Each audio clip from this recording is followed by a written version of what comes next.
চারিদিকে ধোঁয়া আর চিৎকার, গুলি ছুটছে, ছুরি চকচক করছে অন্ধকারে। একদল মুখোশধারী ঘিরে ফেলেছে ছেলেটিকে। তার শরীরে রক্ত লেগে আছে, কিন্তু ব্যথার চেয়ে রাগ বেশি। সে ধীরে ধীরে সামনে এগিয়ে আসে, চোখে মুখে প্রতিশোধের আগুন। তোর এখানেই শেষ। একজন মুখোশধারী ছুরি উঁচিয়ে এগিয়ে আসে, কিন্তু ছেলেটি চুপচাপ দাঁড়িয়ে থাকে, যেন অপেক্ষা করছে কিছু একটা ঘটার। ঠিক পরের মুহূর্তে বিদ্যুৎ গতিতে সে আক্রমণ করে। প্রথম জনের হাতে থাকা ছুরিটা কেড়ে নিয়ে গলায় চেপে ধরে মাটিতে ফেলে দেয়। চারপাশে আরো 5 জন, কিন্তু কেউ তার গতির সাথে তাল মেলাতে পারে না। একজন বন্দুক তুলতে গেলে ছেলেটি দ্রুত তার কবজি ধরে বাঁকিয়ে দেয়, সঙ্গে সঙ্গে একটা কষানো ঘুষি। বন্দুকটা মাটিতে পড়তে সে পা দিয়ে সরিয়ে দেয়, যেন এটা আর কেউ না তুলতে পারে। আরেকজন পেছন থেকে আক্রমণ করতে গেলে ছেলেটি সামান্য ঝুঁকে গিয়ে তাকে কাঁধের উপর তুলে আছাড় মারে। চারপাশে হুড়মুড় করে দৌড়ে আসছে আরো লোকজন, কিন্তু ছেলেটি ভয় পায় না। তার রক্তে এখন একটাই ধ্যান, বেঁচে থাকতে হলে লড়তে হবে। চারপাশে আর্তনাদ আর অসহায় চিৎকার ছড়িয়ে পড়ছে। ছেলেটির চোখ এক মুহূর্তের জন্য ওদের মুখে ভয় দেখতে পেল। এটাই সে চেয়েছিল। মাটিতে পড়ে থাকা মুখোশধারীদের মধ্যে একজন কর্কশ কণ্ঠে হেসে উঠল। ছেলেটি তাকালো তার দিকে। তুই ভাবছিস এটা শেষ? আমরা কেবল শুরু করেছি। সে বলে একটি ছোট রিমোট বের করলো পকেট থেকে। ছেলেটির চোখ কুঁচকে গেল। রিমোটের বোতাম টিপতে চারপাশে পুরনো ভবনগুলো লাল আলো জ্বলে উঠল। বিস্ফোরক! পুরো এলাকা বিস্ফোরণের জন্য প্রস্তুত। এক মুহূর্ত দেরি না করে ছেলেটি দ্রুত পিছিয়ে গেল, একটা দেওয়ালের আড়ালে লাফ দিল। প্রচন্ড শব্দে বিস্ফোরণ হলো, ধ্বংসের স্তূপ ছড়িয়ে পড়ল চারপাশে। ধুলো আর ধোঁয়ার মধ্যে ছেলেটি পড়ে রইল। নিঃশ্বাস নিতে কষ্ট হচ্ছিল, কিন্তু সে জানতো এখানেই থেমে গেলে চলবে না। এরা আরো আসবে, আরো বড় কিছু হবে। এখন পাল্টা চাল চালানোর সময়। বিস্ফোরণের ধোঁয়ার ভেতর থেকে ছেলেটি ধীরে ধীরে উঠে দাঁড়ালো। তার শরীর ব্যথায় জর্জরিত, কিন্তু তার চোখে আগুন নেভেনি। সে দ্রুত চারপাশ স্ক্যান করলো। দূরে কয়েকজন অস্ত্রধারী এখনো টহল দিচ্ছে। তার বুঝতে পারেনি ছেলেটি বেঁচে আছে। এটা তার জন্য সুবিধা। সে পকেট থেকে একটা ছোট্ট ছুরি বের করলো। এক একে ছায়ের আড়াল নিয়ে এগিয়ে যেতে লাগলো। প্রথম জনে ঘাড়ে ছুরি বসিয়ে দ্রুত সরিয়ে নিল। শব্দ হয়নি, কেউ টেরও পেল না। দ্বিতীয় জনের পায়ের কাছাকাছি এসে আচমকা টেনে ফেললো মাটিতে, তারপর চেপে ধরে শ্বাসরোধ করলো। 3 নম্বর ব্যক্তিটি বুঝে ওঠার আগেই তার ঘাড়ে এক শক্ত ঘুষি বসিয়ে দিল ছেলেটি। শুধু একজন বাকি, যে রিমোটের মালিক। সে দূরে দাঁড়িয়েছিল, চারপাশ দেখছিল। ছেলেটি জানতো এবার তাকে নামাতে হবে দ্রুত। ছেলেটি নিঃশব্দে ছায়ের ভেতর থেকে ছুটে এলো। এক ঝটকায় পেছন থেকে তার গলায় ছুরি ধরল। তোর খেলা শেষ। লোকটা হাঁসফাঁস করে বলল, তুই জানিস না আমরা কারা? আমাদের শেষ করা এত সহজ না। ছেলেটির ঠোঁটের কোণে এক অদ্ভুত হাসি ফুটল।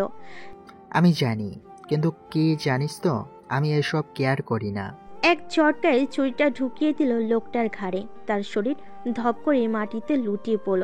ঠিক তখনই তার পিছন থেকে শোনা গেল কর্কশ একটা কণ্ঠ। বাহ, তোকে খুঁজতে তো আমরা আসছি, এবার খেলা শুরু হবে। ছেলেটি ধীরে ধীরে ঘুরে দাঁড়ালো। সামনে দাঁড়িয়ে থাকা লোকটা অন্যদের চেয়ে আলাদা। তার চোখে ভয়ঙ্কর এক ঝলক, মুখে রহস্যময় হাসি। চারপাশে আরো কয়েকজন দাঁড়িয়ে, প্রত্যেকের হাতে ভারী অস্ত্র। ছেলেটির মনে হলো আসল বিপদ এখনই শুরু হলো। ছেলেটি তার অবস্থান থেকে তীক্ষ্ণ নজরে সবার দিকে তাকালো। এই মুহূর্তে তার কাছে একটাই লক্ষ্য, তারা সবাই যেন মাটিতে কামড়ে পড়ে যায়। সে নিঃশব্দে শ্বাস নিল এবং দ্রুত নিজের অস্ত্রগুলো চেক করলো। এরপর চোখে সজাগ দৃষ্টি নিয়ে এক একে চারপাশের লোকেদের গতিবিধি বিশ্লেষণ করতে লাগলো। তুমি সঠিক বুঝেছ। ভীষণ এক কণ্ঠে যে লোকটি তার সামনে দাঁড়িয়েছিল কথাটি বলল। তোর খেলা এখানেই শেষ।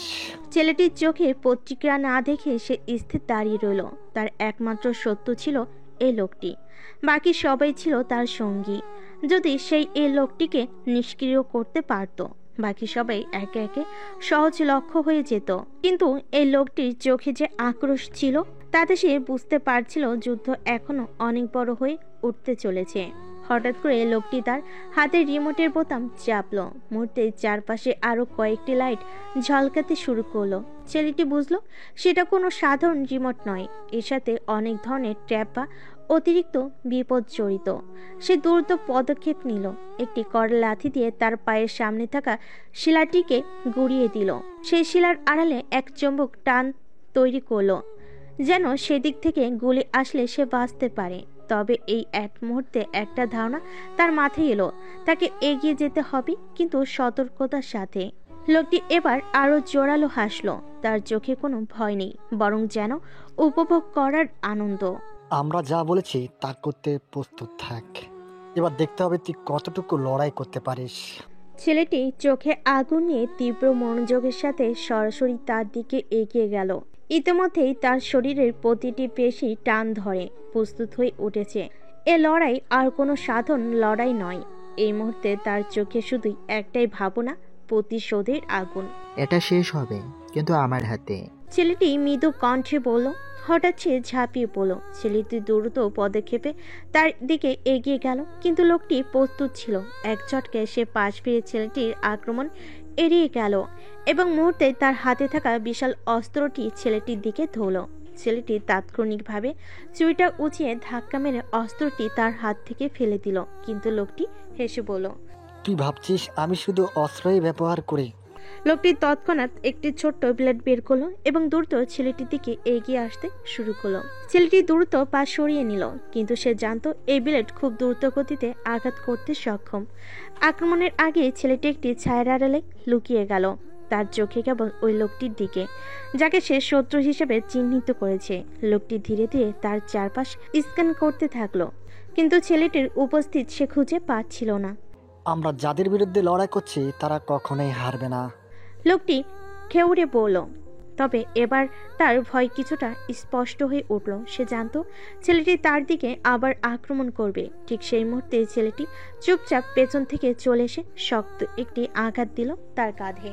লোকটির কপালে এক চাক ব্যথা অনুভব করলো এবং ভারসাম্য হারিয়ে পড়ে গেল মাটিতে, কিন্তু সে ধাক্কা দিয়ে উঠে দাঁড়ালো। আর ছেলেটির চোখে হতাশার কোনো চিহ্ন নেই।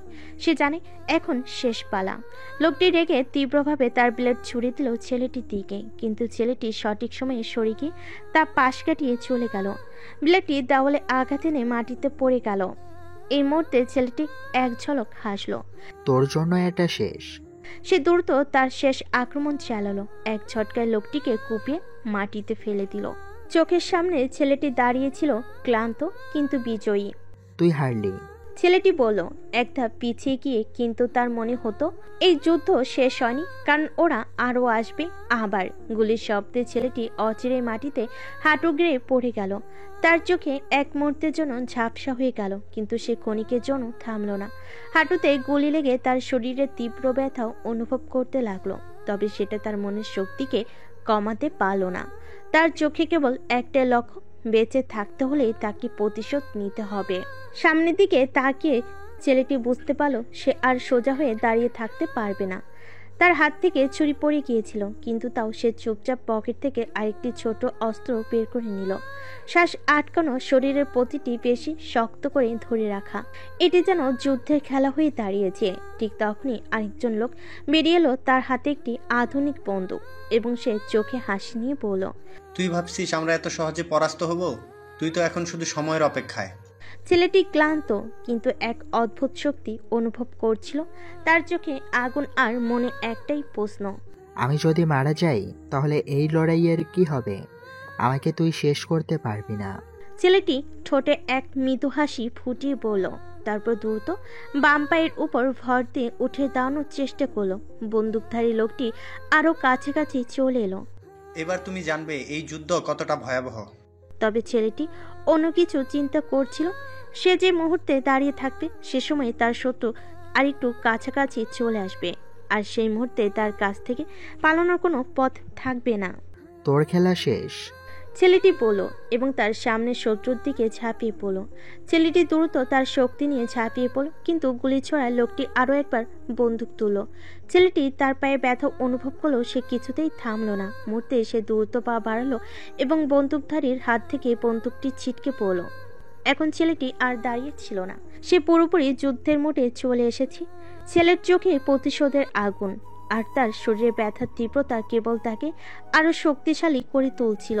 আর একমাত্র উদ্দেশ্য ছিল, সে যতই কষ্ট পাচ্ছিল তাকে থামানো যাবে না।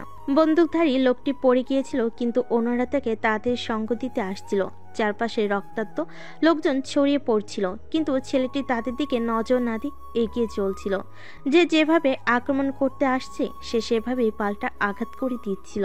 এখন সে পুরোপুরি বিক্ষিপ্ত হয়ে উঠেছিল, তার চোখে যেন কোনো ভয় নেই।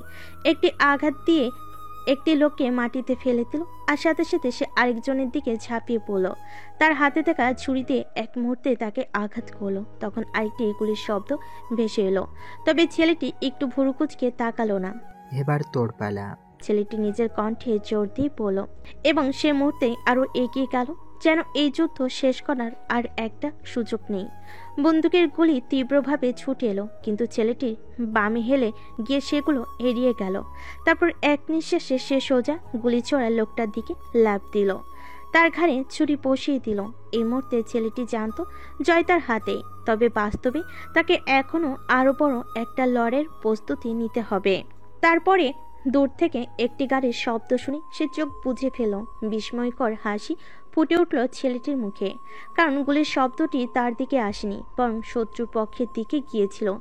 গুলি দ্রুত ছুটে গিয়ে এক শত্রু সদস্যের বুক চিরে পেরিয়ে গেল, আর সে মাটিতে পড়ে গেল। ছেলেটি তৎক্ষণাৎ মাথা ঘুরিয়ে দেখল দূরে কয়েকটি গাড়ি ছুটে আসছে, গুলি শূন্য তাদের কাছে পৌঁছানোর জন্য। তড়িঘড়ি আসা ওই গুলিগুলো ছিল সেই সুযোগ যা ছেলেটি চাইছিল। এই গুলিগুলির মধ্যে থেকে একদল আরো সন্ত্রাস লোক বেরিয়ে আসছে, সম্ভবত তার জন্যই তারা এসেছে। কিন্তু ছেলেটি জানতো প্রতিটি পদক্ষেপ তার কাছে গুরুত্বপূর্ণ। সে তাদের কাছে ছুটে যেতে পারবে, কিন্তু সতর্ক থাকতে হবে। এই মুহূর্তে শত্রুপক্ষ তার সব শক্তি দিয়ে তাকে পরাস্ত করার চেষ্টা করবে। দ্রুত সে পা বাড়ালো আর শত্রুদের দিকে নজর রাখলো। গাড়ির দিকে ছুটে আসা লোকেরা তাকে দেখে নিজেদের অবস্থান নিয়েছিল। ছেলেটি জানতো এবার একেবারে নির্ধারিত মুহূর্ত, হয় তাকে পাল্টা আঘাত করতে হবে, অথবা নীরবে তারা তাকে চিরতরে হারিয়ে দিবে। ছেলেটির মাথায় এক মুহূর্ত সবকিছু স্পষ্ট হয়ে উঠল। এই যুদ্ধে আর কোনো জায়গা নেই বাঁচার জন্য। এখন প্রতিটি পদক্ষেপই হতে হবে সিদ্ধান্তমুখী। এক ঝটকায় সে দ্রুত আক্রমণ চালানোর প্রস্তুতি নিল। গাড়িগুলোর কাছে পৌঁছানোর আগে সে শত্রুদের পরাস্ত করতে হবে, সেটাই তার মূল লক্ষ্য ছিল। ছেলেটির দেহ আক্রমণে ভারী হয়ে উঠছিল, আর তার পেশিগুলো অবশ্যই যাচ্ছিল। ব্যথা, ক্লান্তি, তার শারীরিক অবস্থা যেন তাকে আরো দুর্বল করে দিচ্ছিল। তার চোখের সামনে ধোঁয়া আর অন্ধকার ভেসে উঠছিল, মন একদম শূন্য হয়ে আসছিল।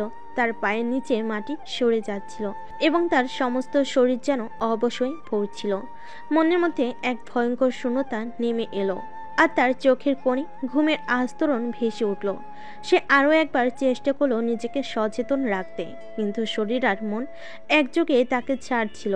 কিছুক্ষণের মধ্যেই তার পা খুঁড়িয়ে খুঁড়িয়ে নড়ছিল, আর সে ধীরে ধীরে নিচে পড়তে লাগলো। শেষ মুহূর্তে তার চোখে কেবল গাড়ির গতির শব্দ আর কিছু অস্থির মুখর মনে হচ্ছিল। এরপর অন্ধকারে তার জ্ঞান হারিয়ে গেল। সে মাটিতে গড়াতে শুরু করলো, আর পৃথিবী তার কাছ থেকে দূরে চলে গেল। সামনের কণ্ঠগুলি শুনতে পেল। ছেলেটি জানতো কিছুটা সময়ের জন্য এই যুদ্ধ থেমে গেছে, কিন্তু তার জীবনের জন্য এই মুহূর্ত কোনো শেষ নয়।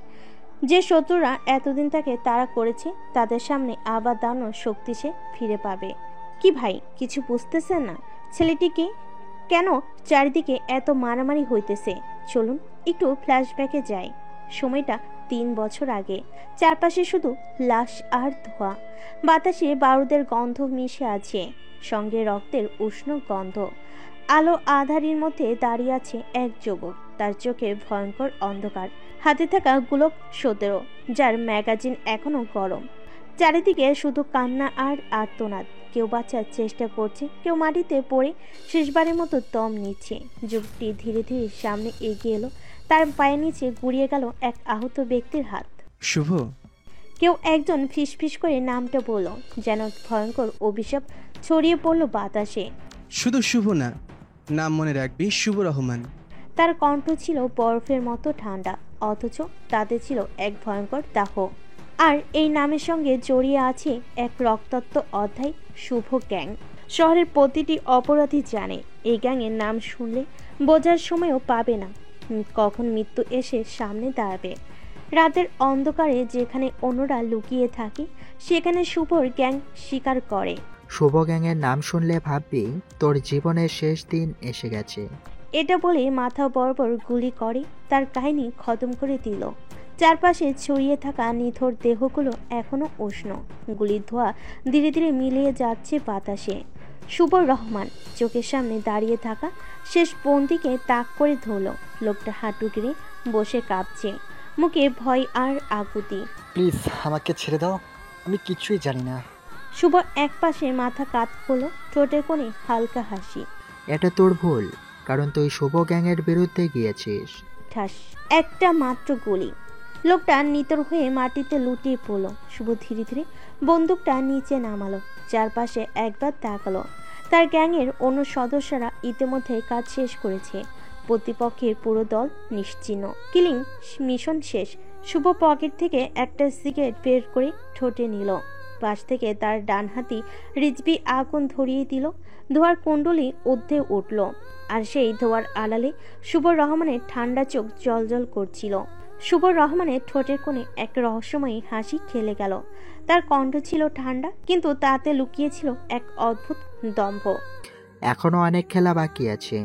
রিজভি পাশে দাঁড়িয়েছিল, হাতের পিস্তল ঘোরাচ্ছিল অলস ভঙ্গিতে। সে একটু হেসে বলল, খেলা তো অনেক হলো, এবার একটু অন্যরকম খেলা খেলবি না? জীবনে শুধু রক্ত আর লাশ, এগুলোর বাইরে কিছু আছে ভাই? শুভ ভুরু কুঁচকাল। মানে? রিজভি কাজ ঝাঁকালো। মানে প্রেম টেম, একটা মেয়ের হাত ধরার অনুভূতি, তার চোখের দিকে তাকিয়ে হারিয়ে যাওয়ার অনুভূতি, এইসব। শুভ একটু হেসে বলল, আমার হাতে শুধু অস্ত্র মানায়, কারো হাতে না। রিজভি হেসে মাথা নাড়ল। ভাই তুই যা ভাবিস, তবে আমি বাজি ধরে বলতে পারি এমন একদিন আসবে যেদিন তুই সবচেয়ে বড় বাজি রাখবি, কিন্তু তখন আর পেছনে ফেরার উপায় থাকবে না। শুভ কিছু বলল না, সে শুধু সিগারেটের শেষ টান দিয়ে ধোঁয়াটা ছেড়ে দিল বাতাসে। শহর জুড়ে একটাই নাম গুঞ্জরিত হয়, শুভ গ্যাং।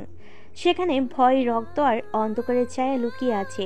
ব্যবসায়ী, রাজনীতিবিদ, এমনকি অন্য মাফিয়ারা পর্যন্ত এই নাম শুনলে গলা শুকিয়ে ফেলে। কিন্তু একটা রহস্য কেউ এখনো বুঝতে পারেনি, কে এই শুভ।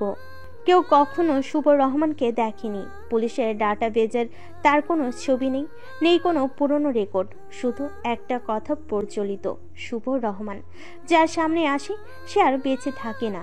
যারা শেষবারের মতো শুভকে দেখেছে তারা আর দুনিয়ায় নেই। কেউ জানে না সে দেখতে কেমন, কতটা ভয়ঙ্কর, কিংবা আদৌ সে বাস্তব নাকি শুধুই এক ভয়ের নাম। তবে একটা জিনিস সবাই জানে, রিজভি শুভ গ্যাংয়ের ফ্রন্টম্যান। পুলিশের টার্গেট, অন্য গ্যাংয়ের নজর, সবকিছু তার দিকে।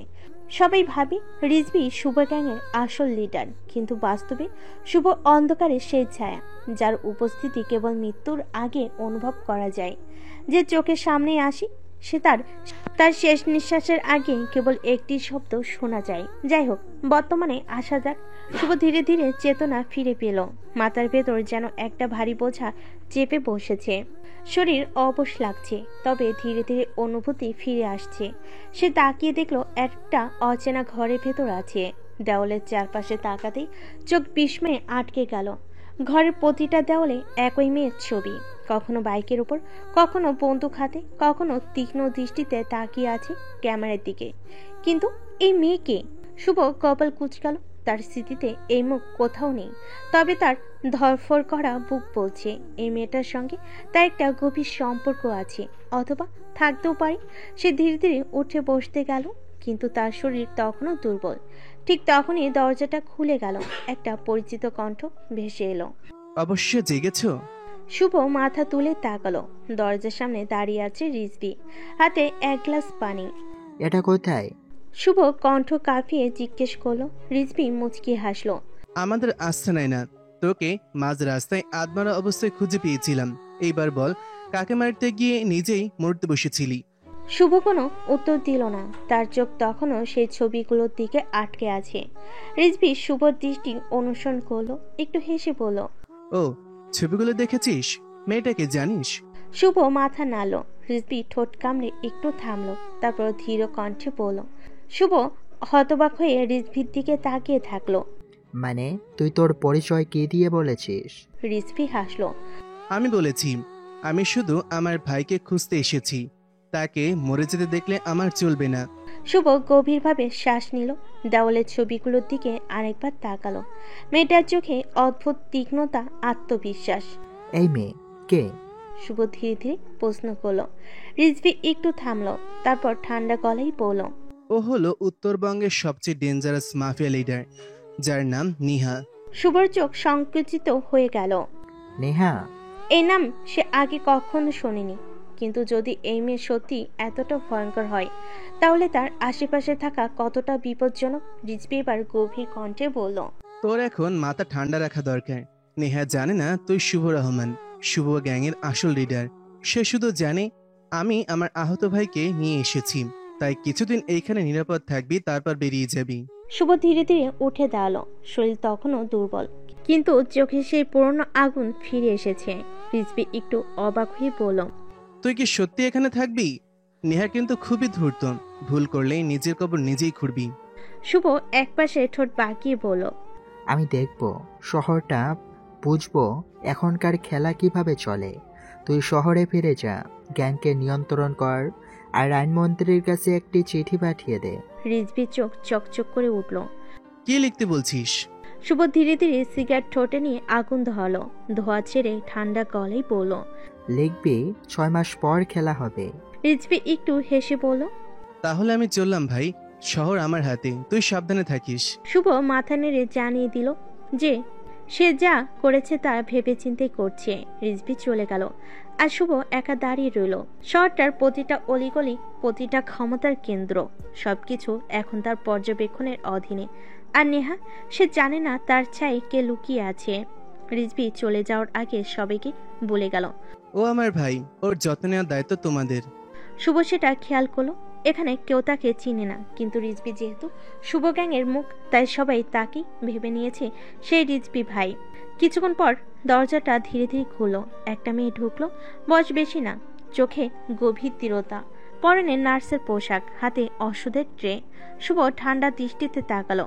মেয়েটি একবার শুভর দিকে তাকিয়ে বলল। তোমার জ্ঞান ফিরেছে, ভালো লাগছে এটা দেখে। এখন কেমন লাগছে? শুভ চুপচাপ তাকিয়ে রইল। মেয়েটা কিছুক্ষণ অপেক্ষা করলো, তারপর বলল। আমি অনামিকা, এইখানে চিকিৎসার দায়িত্ব আমার হাতে। তোমার দেহে একাধিক ছোটোখাটো ক্ষত ছিল, তবে ভয় পাওয়ার কিছু নেই, কয়েকদিনের মধ্যেই ঠিক হয়ে যাবে। শুভ আস্তে করে বলল। তুমি কি এখানেরই মানুষ? অনামিকা হাসলো। হ্যাঁ, আমি নেহার দলের জন্য কাজ করি। শুভ এবার আগ্রহ নিয়ে তাকালো। এই মেয়ে নেহার দলের হয়ে কাজ করে, তাহলে সে নিশ্চিতভাবে নেহাকে খুব ভালোভাবে চেনে। মেয়েটি ব্যান্ডেজ চেক করতে করতে বলল। তোমাকে দেখে মনে হচ্ছে তুমিও খুব সহজ মানুষ না, কিন্তু এখানে এসেছো মানে তুমি আমাদের শত্রু নও, তাই চিন্তা করো না, তুমি নিরাপদ। শুভ মৃদু হেসে বলল। আমার নিরাপত্তা নিয়ে আমি নিজেই ভাবতে পারি। অনামিকা এক মুহূর্ত শুভর চোখের দিকে তাকিয়ে থাকলো, তারপর বলল। জানি না কেন, কিন্তু তোমার চোখ দেখে মনে হচ্ছে তুমি এমন কেউ যাকে চোখ বন্ধ করে বিশ্বাস করা যাবে না। শুভ কিছু বলল না, শুধু একপাশে ঠোঁট বাঁকিয়ে রইল। এই মেয়েটা এত সহজে পড়তে পারছে, তাহলে নেহা কেমন হতে পারে? এই কয়দিন শুভ শুধু ওই ঘরের ভেতরেই কাটিয়েছে। তার একমাত্র সংযোগ ছিল অনামিকা, যে নিয়মিত ওষুধ আর খাবার নিয়ে আসতো। কিন্তু নেহা, সে একবারও আসেনি। শুভ জানতো নেহা ইচ্ছে করে তাকে সরাসরি দেখা দিচ্ছে না, হয়তো পর্যবেক্ষণ করছে, অথবা অন্য কোনো পরিকল্পনা আছে। আজ অনামিকা এসে বলল। আপনি এখন পুরোপুরি সুস্থ, তাই নেহা আপু আপনাকে বাইরে দেখা করতে বলেছে, কালো গাড়িতে বসতে বলেছেন, কিন্তু একটা শর্ত আছে। শুভ একটু ভুরু কুঁচকালো। শর্ত? অনামিকা তার দিকে একটা কালো মাস্ক এগিয়ে দিল। আপনাকে এটা পরে যেতে হবে, কেউ যেন আপনাকে না চিনতে পারে। শুভ মাস্কটা হাতে নিল, ঠান্ডা চোখে তাকিয়ে বলল। আমি কি তার কাছের লোক নাকি বন্দি? অনামিকা মৃদু হাসলো। কিছু মানুষকে না চিনেই তাদের বিশ্বাস করতে হয়, আবার কিছু মানুষকে চিনেও বিশ্বাস করা যায় না। আপু ঠিক কী ভাবছে সেটা আমি জানি না, কিন্তু এটা নিশ্চিত আপনাকে আজ তার সামনে যেতেই হবে। দুবার কিছু বলল না। মাস্কটা মুখে পরে দরজার দিকে এগোলো। আজ প্রথমবার সে নেহার সামনে দাঁড়াবে।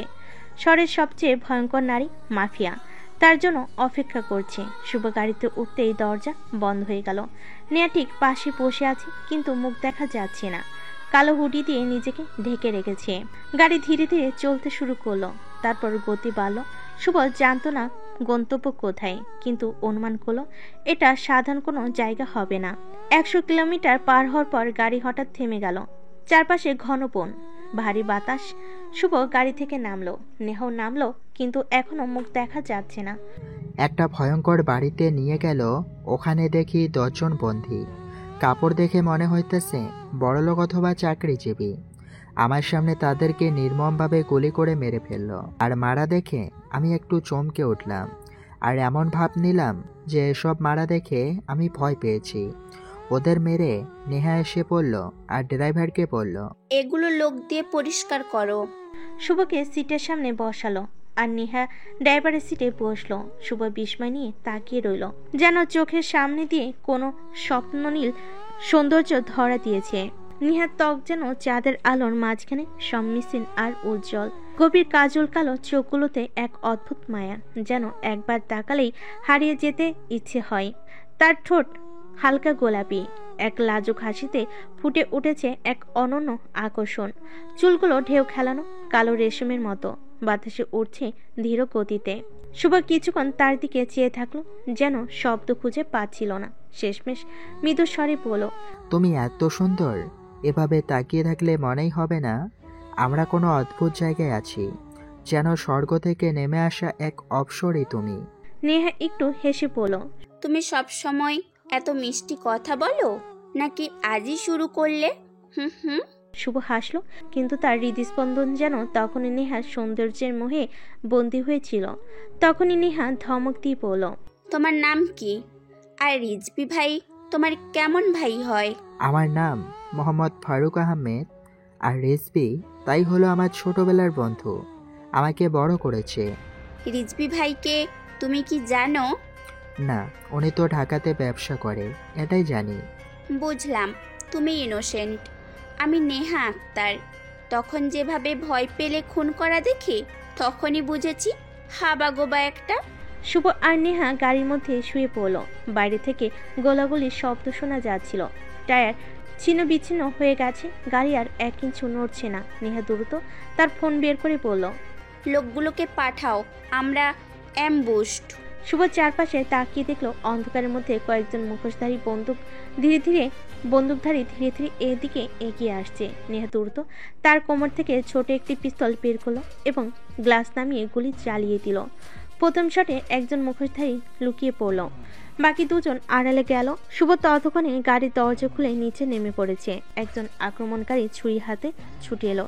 শুভ দ্রুত পাশ কাটিয়ে তার হাত মুছিয়ে ধরল এবং একটা জোরালো ঘুষি মারল বুকের ঠিক মাঝখানে। ছুরিটা পড়ে গেল আর সেই সুযোগে শুভ লাথি মেরে ওকে মাটিতে ফেলে দিল। এরই মধ্যে নেহা গাড়ির পাশ থেকে বেরিয়ে এলো। 2টো গুলি ছুড়ল, একটা হামলাকারীর কাঁধে গিয়ে লাগলো। অন্যজন পালানোর চেষ্টা করতে নেহা পাশের গাছের আড়ালে গিয়ে অ্যাঙ্গেল ঠিক করে আরেকটি নিখুঁত শুট করলো। সে ধপ করে পড়ে গেল, বাকিরা পিছু হটছে। তখনই দূর থেকে গাড়ির হেডলাইট দেখা গেল। নেহার লোকেরা এসে গেছে। শুভ নিঃশ্বাস পেল, নেহার দিকে তাকিয়ে বলল, এটা কি ছিল? নেহা চুল সরিয়ে বলল, আমাদের শত্রুরা শুধু ছায়াই থাকে না, মাঝে মাঝে সামনে এসেও হামলা চালায়, কিন্তু এবার ভুল জায়গায় হাত দিয়েছে। তারপর সে সামনে এগিয়ে গিয়ে মাটিতে পড়ে থাকা একজন আক্রমণকারীকে দেখে বলল, ও তুই শাহিনের লোক, আমাকে মারার চিন্তা ভাবনা? দাঁড়াও, দেখাচ্ছি তোমাদের ভাইকে। নেহার লোকেরা দ্রুত এসে চারিদিক ঘিরে ফেলল। কালো পোশাক, বুলেট প্রুফ জ্যাকেট, হাতে আধুনিক অস্ত্র, কারোর মুখে কোনো ভয় নেই। সবাই যেন নিখুঁতভাবে প্রশিক্ষিত যোদ্ধা। শুভ এক কোণে দাঁড়িয়ে দেখছিল, তার মনে হাজারো প্রশ্ন। এই সংঘাতের শেষ কোথায়? নেহা আসলে কে? শাহিনকে কেন এত নির্মমভাবে মারতে হবে? গাড়ি থামতেই সবাই দ্রুত নেমে পড়ল। বিশাল এক পুরনো কারখানার সামনে এসে পৌঁছেছে ওরা। গেটের দুপাশে অস্ত্রধারী গার্ড দাঁড়িয়ে, কিন্তু নেহার দলের 4 জন নিঃশব্দে এগিয়ে গেল। Silencer on. নেহা ইশারা করতে সবাই গুলি চালালো। কিন্তু শব্দ নেই। স্নাইপারতে নিখুঁত শব্দ। 2 সেকেন্ডের মধ্যে গার্ডরা নিঃশব্দে লুটিয়ে পড়ল। দরজা ভাঙতে ভেতর থেকে বিশাল এক বিস্ফোরণ। শুভ মুহূর্তেই দেওয়ালের আড়ালে চলে গেল। ধোঁয়া ছড়িয়ে পড়ল চারিদিকে। ভেতর থেকে বেরিয়ে এলো শাহিনীর দল, কালো পোশাকে, হাতে AK-47, চোখে ভয়ানক নিষ্ঠুরতা। নেহা, তুমি কি ভেবেছ এত সহজে আমাকে মারতে পারবে? শাহিন গর্জে উঠল। নেহা মুচকি হেসে বলল, মারা তো যাবি, কিন্তু সহজে না। তোমার জন্য স্পেশাল প্ল্যান আছে। তারপরেই যুদ্ধ শুরু হলো। চারিদিক থেকে গুলি চলতে লাগলো। গ্লাস ভেঙে চূর্ণ বিচ্ছিন্ন হয়ে গেল। দেওয়ালে গুলির দাগ, ধোঁয়া আর রক্তে গন্ধে মিশে গেল বাতাসে। নেহার দল যেন ছায়ার মতো চলছিল। একজন স্নাইপার উপরে উঠে গুলি চালাচ্ছে, একজন পাশ থেকে শত্রুদের ঘিরে ফেলেছে। একজন লোক ছুরি হাতে নেহার দিকে ছুটে এলো, কিন্তু সে সোজা নিচু হয়ে তার পেটে নিচে বন্দুক ঠেকিয়ে টিগারে চাপ দিল। রক্ত ছিটকে পড়ল মেঝেতে। লোকটা ধপ করে পড়ে গেল। শাহিন এক গুলি চালাতেই একজন পড়ে গেল, কিন্তু পরক্ষণেই নেহার সেরা ফাইটার রুদ্র পিছন থেকে এসে তার হাতে ছুরি বসিয়ে দিল। শাহিন চিৎকার করে উঠল, কিন্তু তখন সে লড়াই চালিয়ে যাচ্ছিল। সে এক লাফে পাশের দেওয়ালে লুকাতে গেল, কিন্তু তখনই নেহা সামনে চলে এলো। Game over Shahin. শাহিন বন্দুক তুলল, কিন্তু নেহা তার আগে টিগার চাপ দিল। একটা নয়, 3টা গুলি একসঙ্গে। শাহিন ধপ করে পড়ে গেল। শুভ নিঃশ্বাস আটকে দেখছিল সবকিছু। এতটা নিষ্ঠুরতা, এতটা ভয়ানক লড়াই সে কখনো কল্পনা করেনি। নেহা ধীরে ধীরে তার বন্দুক নামিয়ে শাহিনের নিথ দেহের দিকে তাকিয়ে বলল, এটাই ছিল তোমার কপালে।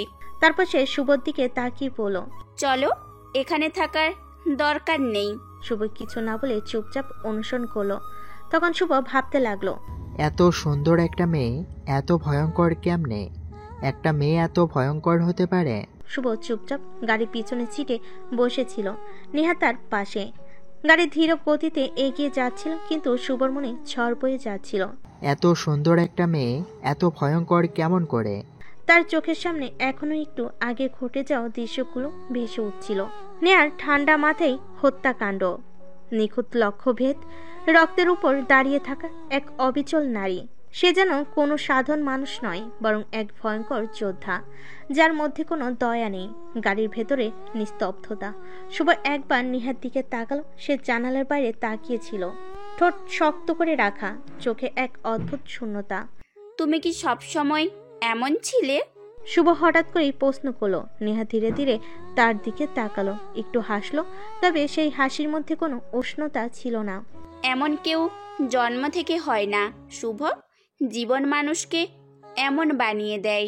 রাতে খাওয়ার সময় নেহা আমাকে ডেকে নিল আর বলল, আচ্ছা, তুমি কি জানো কেন তোমাকে খাওয়াচ্ছি?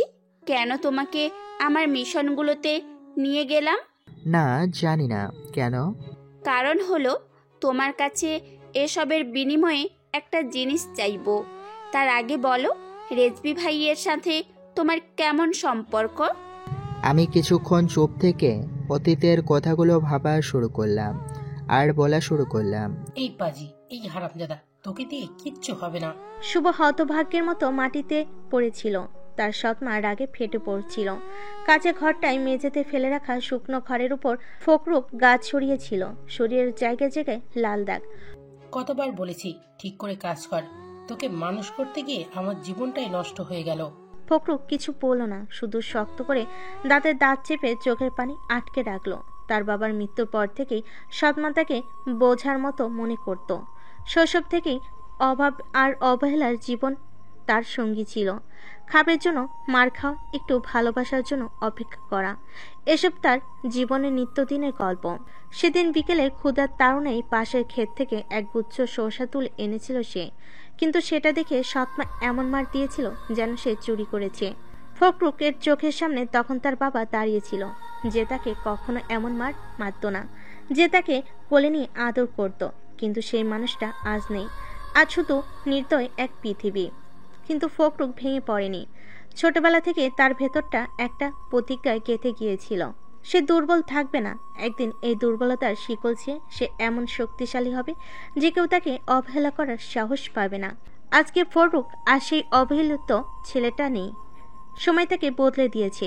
ফররুক সেই শৈশবের দিনগুলো ছিল কঠিন কাঁটাযুক্ত এক পাথরের মতো। সৎমায়ের নির্মমতা, সমাজের অবহেলা আর নিজের দুর্বলতার সঙ্গে লড়াই করে সে বেঁচে ছিল। ছোটবেলা থেকে তার মনে হয়েছিল এই পৃথিবীটা শুধুই শক্তিশালীদের জন্য, দুর্বলদের এখানে কোনো স্থান নেই। একদিন সন্ধ্যায় ছোট্ট ফররুখ ক্ষুধার্ত অবস্থায় উঠানে বসেছিল। তার পেটে যেন আগুন জ্বলছিল। দুপুরেও কিছু খায়নি। সৎমা তাকে রান্না করা ভাত দেয়নি, বলেছিল, নিজের খাবার নিজে জোগাড় কর, ফালতু বসে থাকলে খাবার জুটবে না। বাড়ির পাশের ছেলের হাতে বিস্কিট দেখে ফখরুখ এর লালসা জেগেছিল, কিন্তু সে কিছু বলার সাহস করেনি। সে জানতো চাইলে উল্টো অপমান জুটবে কপালে। সন্ধ্যার পর সে বেরিয়ে পড়ল। পেটের ক্ষুধা তাকে পাগলের মতো করে তুলছিল। পাশের ক্ষেতের দিকে ছুটল সে। একটা তরমুজ গাছের নিচে গিয়ে হাঁটু গেড়ে বসল।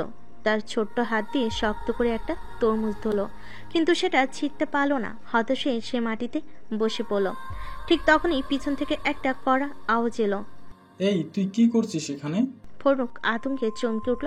দেখল এলাকার এক দুষ্কৃতকারী, যাকে সবাই কালামতির নামে ডাকে, দাঁড়িয়ে আছে। গাঁজা খাওয়ার জন্য কুখ্যাত এ লোকটা ভয়ঙ্কর চেহারা নিয়ে তার দিকে এগিয়ে এলো। তরমুজ চুরি করবি, হারামজাদা? বলে কালামুদ্দিন তার গলা চেপে ধরল।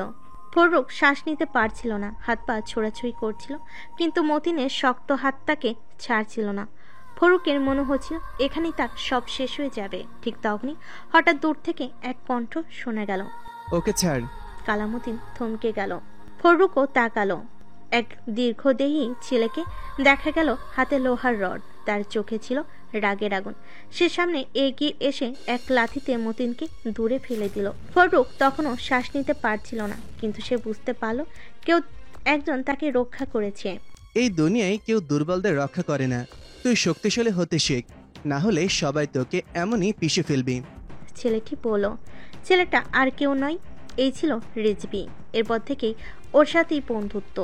ফখরুখ ছোটবেলা থেকে দুর্বল স্বভাবে ছিল, কারোর সঙ্গে তেমন ঝগড়া করতো না, মারামারি তো প্রশ্নই আসে না। কিন্তু এই দুর্বলতাই ওর জন্য কাল হয়ে দাঁড়িয়েছিল। সৎমা রোকেয়া বেগম প্রতিনিয়ত ওকে তুচ্ছ তাচ্ছিল্য করত। বাবার সামনে আদর্শ মা সেজে থাকতো, কিন্তু বাবা বাড়ি থেকে বের হলেই ফখরুখের জন্য নরক শুরু হয়ে যেত। তোর জন্মটাই ভুল ছিল, তোর মা মরে গিয়ে বেঁচেছে, কিন্তু আমার জীবনটা নষ্ট হলো। এমন কথাগুলো ফখরুখ প্রতিদিন শুনতে শুনতে বড় হচ্ছিল। খেতে দিত কম, একটি কিছু চাইলে শুনতে হতো। তোর কি দরকার এত কিছু? কাজ করতে শেখ, বিনা কারণে খাওয়ার বয়স হয়নি তোর। বাড়ির অন্যদের সামনে সৎমা এমন অভিনয় করতো যেন সে খুব ভালো, কিন্তু ফখরুখ জানতো এটা নিছক ভণ্ডামি। স্কুলেও শান্ত স্বভাবের জন্য অনেকে ওকে ঠেকাই রাখতো। ক্লাসে দুষ্ট ছেলেরা প্রায় ওর ওপর চেপে বসতো, ঠাট্টা তামাশা করতো, ধাক্কা দিত, কখনো কখনো মারধর করতো। ফখরুখ প্রতিবাদ করতে পারতো না, ও চুপচাপ সহ্য করত। ঠিক তখনই ওর জীবনে এলো রিজভী। একদিন স্কুল থেকে ফেরার পথে কয়েকজন ছেলে ফখরুখকে কোণঠাসা করে ফেলে। ওদের উদ্দেশ্য ছিল সোজা ওর পকেটে থাকা সামান্য টাকা ছিনিয়ে নেওয়ার জন্য একটু মজা করা। ফখরুখ কিছু বলছিল না, শুধু অসহায়ের মতো তাকিয়েছিল। ঠিক তখনই পেছন থেকে কড়া গলায় কেউ বলে উঠল, এই, তোরা থামবি? দুর্বল বলে যে কেউ পাঞ্চিং ব্যাগ না। সেই ছেলেটি আর কেউ নেই, রিজভী। এক মুহূর্তে সেই ছেলেগুলোর একজনকে এমন ঘুষি মারল যে সে সরাসরি মাটিতে পড়ে গেল। বাকিরা হতভম্ব হয়ে গেল। রিজভীর চোখে একটা ভয়ের ছাপ ছিল, যা দেখে তারা ধীরে ধীরে পিছিয়ে গেল। তারপর রিজভী ফখরুখের দিকে তাকিয়ে বলল, এই দুনিয়ায় কেউ দুর্বলদের রক্ষা করে না। তুই শক্তিশালী হতে শেখ, না হলে সবাই তোকে এমনই পিষে ফেলবি। সেই দিন থেকে ওদের বন্ধুত্ব শুরু। রিজভী ছিল সম্পূর্ণ ভিন্ন। সে ভয় পেত না, কারোর অন্যায় সহ্য করতো না। সে ফখরুখকে ধীরে ধীরে বদলাতে লাগলো। প্রথমে শরীর চর্চা, তারপর আত্মবিশ্বাস করে তোলা। একদিন ফখরুখ যখন বাসায় ফিরল, তার সৎমা আবারকে বকাঝকা শুরু করলো, কিন্তু আজ ফখরুখ চুপ থাকলো না। সে সরাসরি চোখে চোখ রেখে বলল, আমি তোমার দাস না, তুমি যা ইচ্ছে বলবে, আর আমি চুপ করে শুনবো সেটা আর হবে না। সৎমা প্রথমে অবাক হলো, তারপর রেগে গিয়ে একটা থাপ্পড় দিতে এলে, কিন্তু ফখরুখ তার হাত ধরে ফেলল। আজ থেকে আমি দুর্বল না। ফখরুখ ধীর গলায় বলল, রোকেয়া বেগম প্রথমবার ভয় পেল, কারণ সে বুঝতে পারল ছেলেটা বদলে গেছে। ফখরুল জানতো সে শুধু আজকের জন্য নয়, চিরতরে বদলে গেছে। রিজভির শিক্ষা, বাস্তবতার কঠিন অভিজ্ঞতা সব মিলে সে এক নতুন মানুষ হয়ে উঠেছে। এখন সে জানে এই দুনিয়ায় বাঁচতে হলে শুধু ভালো হলেই চলে না, শক্তিশালীও থাকতে হয়। পরে দুইজন চলে আসি শহরে। এটা বলে আমি রুমে চলে আসলাম, আর নেহা অবাক দৃষ্টিতে তাকিয়ে রইল। আসেন, এর পরেরটুকু বলি। কিভাবে এত দূর আসলাম, আমি কিভাবে মাফিয়া হলাম। আমি শহরে আসার পর আমার টার্গেট ছিল অন্য কিছু, ছোটোখাটো একটা কাজ নেই। তারপর রাত গভীর, শহরের এক কোণে নির্জন গলির ভেতর দিয়ে দ্রুত হাঁটছে শুভ। তার চোখে কোনো ভয় নেই, শুধু তীব্র প্রতিশোধের আগুন জ্বলছে। এই শহরে আজ প্রথমবার সে রক্ত ঝরবে। শুভ জানে তার জীবনে কখনো সহজ ছিল না। ছোটবেলায় থেকে সে ছিল দুর্বল, অবহেলিত। বাবার মৃত্যু, সৎ মায়ের অত্যাচার, সমাজের কটূক্তি সব সহ্য করেছে। কিন্তু একটা সময় সে উপলব্ধি করল এই পৃথিবীতে দুর্বলদের জন্য কোনো জায়গা নেই। শুভ, ভয় পেও না। প্রথমবার কঠিন হবে, কিন্তু একবার শুরু করলে আর থামতে পারবে না। রিজভির বলা কথাগুলো এখনো তার কানে বাজছে। আজকের টার্গেট ইকবাল, এক ক্ষমতাধর ব্যবসায়ী যার হাত বহু নিরপরাধের রক্তে রঞ্জিত, কিন্তু কেউ তার বিরুদ্ধে দাঁড়াতে পারেনি। শুভ দাঁড়াবে। অন্ধকারের ভেতর শুভ তার বন্দুকটা শক্ত করে ধরল, সাইলেন্সার লাগানো। পিস্তলটা তার হাতে ঠান্ডা লোহার মতো অনুভূত হচ্ছে। এটা যেন তারই অস্তিত্বের প্রতিচ্ছবি, ঠান্ডা, নির্দয়। কয়েক মিনিট পর ইকবাল তার দেহরক্ষীদের নিয়ে গাড়ি থেকে নামলো। ধোঁয়া ছাড়তে ছাড়তে সে হাসছে, যেন সে নিজেকে অজয় মনে করে। শুভ ধীরে ধীরে ছায়ের ভেতর থেকে বেরিয়ে এলো। সিনেমার মতো হবে না ইকবাল। শুভর কণ্ঠ যেন বরফের মতো ঠান্ডা। ইকবাল চমকে তাকালো। তার দেহরক্ষীরা অস্ত্র বের করার আগে শুভ নিকট নিশানায় গুলি চালিয়ে দিল। ঠাস ঠাস ঠাস। তিনজন দেহরক্ষী মাটিতে লুটিয়ে পড়ল। ইকবালের চোখ বিস্ফোরিত। সে কিছু বুঝে ওঠার আগে শুভ তার কপালে বন্দুক ঠেকালো। শেষ কথা বলতে চাও? শুভ ফিসফিস করে বলল। ইকবাল কাঁপতে কাঁপতে মুখ খুলল। তুই কে? শুভ ঠান্ডা হেসে বলল, আমি সেই ছেলেটা যাকে একসময় সবাই দুর্বল ভেবেছিল, কিন্তু এখন আমি দুর্বল নই। ঠাস, সব শেষ। শুভ ধীরে ধীরে গলির অন্ধকারে মিলিয়ে গেল। আজ সে খুনি হলো, কিন্তু এই এক রাতেই সব শেষ নয়, বরং এটি কেবল শুরু। ইকবালের রক্তাক্ত দেহ মাটিতে লুটিয়ে পড়তে আশপাশ নিস্তব্ধ হয়ে গেল। শুভ ধীরে ধীরে পিস্তলটা নামিয়ে পকেটে ঢুকিয়ে নিল। প্রথমবার কারো জীবন নেওয়ার অনুভূতি অদ্ভুত, কিন্তু শুভ ভয় পাচ্ছিল না, বরং একটা অদ্ভুত শীতল অনুভূতি তার শরীরে ছড়িয়ে পড়ল। এটাই কি সত্যিকারের শক্তি? নিজের মনে প্রশ্ন করলো সে। চারিদিক কোনো শব্দ নেই। দূর থেকে একটা গাড়ির হেডলাইট দেখা যাচ্ছে, কিন্তু শুভ জানে এখান থেকে বের হতে হলে তাকে সাবধানে চলতে হবে। হঠাৎ একটা ফোনের রিংটন বেজে উঠল। ইকবালের ফোন। শুভ দ্রুত ফোনটা তুলে দেখল বস কলিং। সে একটু হাসলো, তারপর কল রিসিভ করলো। ইকবাল মারা গেছে, শুভ ঠান্ডা কণ্ঠে বলল। অপর প্রান্তে কয়েক সেকেন্ডের নীরবতা, তারপর একটা গম্ভীর কণ্ঠ শোনা গেল। তুই কে? শুভ ধীর গলায় বলল, আমি শুভ। এই শহরে দুর্বলদের জন্য জায়গা নেই, তাই আমি দুর্বল থাকা ছেড়ে দিয়েছি। এবার শিকারী আমি। ফোন কেটে দিল সে। শুভ দ্রুত জায়গাটা ছেড়ে বেরিয়ে গেল। তার মনে একটাই প্রশ্ন ঘুরপাক খাচ্ছে, এখন কি? রাস্তায় এসে একটা বাইকে চড়ে সে সোজা রিজভির কাছে চলে গেল। রিজভি আগে জানতো আজ শুভের হাত রক্তে রঞ্জিত হবে। ও দরজায় দাঁড়িয়েছিল, চোখে গর্বের ঝলক। কেমন লাগলো?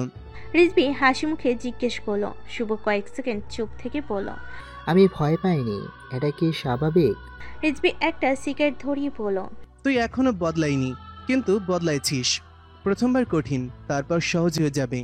এবার মনে রাখ, এই শহর আমার একার নয়। ইকবালের লোকেরা নিশ্চয়ই তোর পেছনে আসবে। শুভ একটু হাসলো। আসতে দে, এবার পালানোর পালা ওদের। রাত গভীর হতে থাকলো, কিন্তু শুভর জন্য এখনো রাত ফুরোয়নি, কারণ সে এখনো জানে না ইকবালের মৃত্যুর আসল প্রতিক্রিয়া কি হতে চলেছে। শুভ জানতো ইকবালের মারার পরে ঝামেলা শুরু হবে, কিন্তু সে ভয় পায়নি, বরং তার রক্তে এখন নতুন এক আগুন জ্বলছে। রিজভি ওর কাঁধে একটা হাত রাখলো। শোন, তুই একবার এই খেলায় ঢুকেছিস, এখন থেকে পিছু হাঁটার সুযোগ নেই। সামনে যুদ্ধ, আর তোর জন্য সেটা শুরু করতে চলেছে খুব দ্রুতই। শুভ মাথা ঝাঁকালো। আমি তৈরি। রাতের শহরটা তখন নিস্তব্ধ, কিন্তু কোথা না কোথাও শিকারের প্রস্তুতি নিচ্ছে আরেকজন। শিকারের শুরু সকালে। শুভ রেজবির আস্তানায় বসে প্ল্যান করছিল, তখনই দরজায় কড়া নাড়ার শব্দ। রিজবি চোখের ইশারায় শুভকে সংকেত দিল। শুভ পিস্তলটা কোমরে গুজে দরজার পাশে দাঁড়ালো। রিজবি দরজা খুলতেই 3 জন লোক ঢুকে পড়ল, সবার হাতে পিস্তল। শুভ কোথায়? এক গম্ভীর কণ্ঠে গর্জে উঠল। শুভ ধীরে ধীরে সামনে এলো, ঠান্ডা চোখে বলল, আমি এখানে তোমাদের জন্য অপেক্ষা করছিলাম। তাদের নেতা রাশেদ এক পলকে শুভকে দেখলো, তারপর হাসলো। তুই ইকবালকে শেষ করেছিস, ভাবছিস আমরা কিছু করব না? শুভ একটু ভয় পেল না। রিজভি ধীর গলায় বলল, রাশেদ, এখানে এসেছিস মানে যুদ্ধ করতে এসেছিস, তাই না? রাশেদ হাসলো। যুদ্ধ না, শুধু শুভকে নিয়ে যেতে এসেছি। সে আমাদের বসের সাথে দেখা করবে। শুভ ঠান্ডা কণ্ঠে বলল, আমারও বসের সাথে দেখা করার ইচ্ছে আছে, কিন্তু তার আগেই তোদের একবার পরীক্ষা করতে চাই, দেখি তোদের সাহস কতটুকু। বলে শুভ বিদ্যুৎ গতিতে কোমর থেকে পিস্তল বের করে সোজা রাশেদের হাতের উপর গুলি করলো। রাশেদ চিৎকার দিয়ে পিস্তল ফেলে দিল। রাত গভীর হতে থাকলো। শুভ আর রিজভি জানতো ইকবালের বস এত সহজে ছেড়ে দেবে না। আগামী 24 ঘন্টার মধ্যে ওরা আমাদের উপর হামলা চালাবে, আমরা তৈরি থাকবো। শুভ সিগারেটের ধোঁয়া ছাড়লো, তার ঠোঁটে ঠান্ডা হাসি। আমি অপেক্ষায় আছি।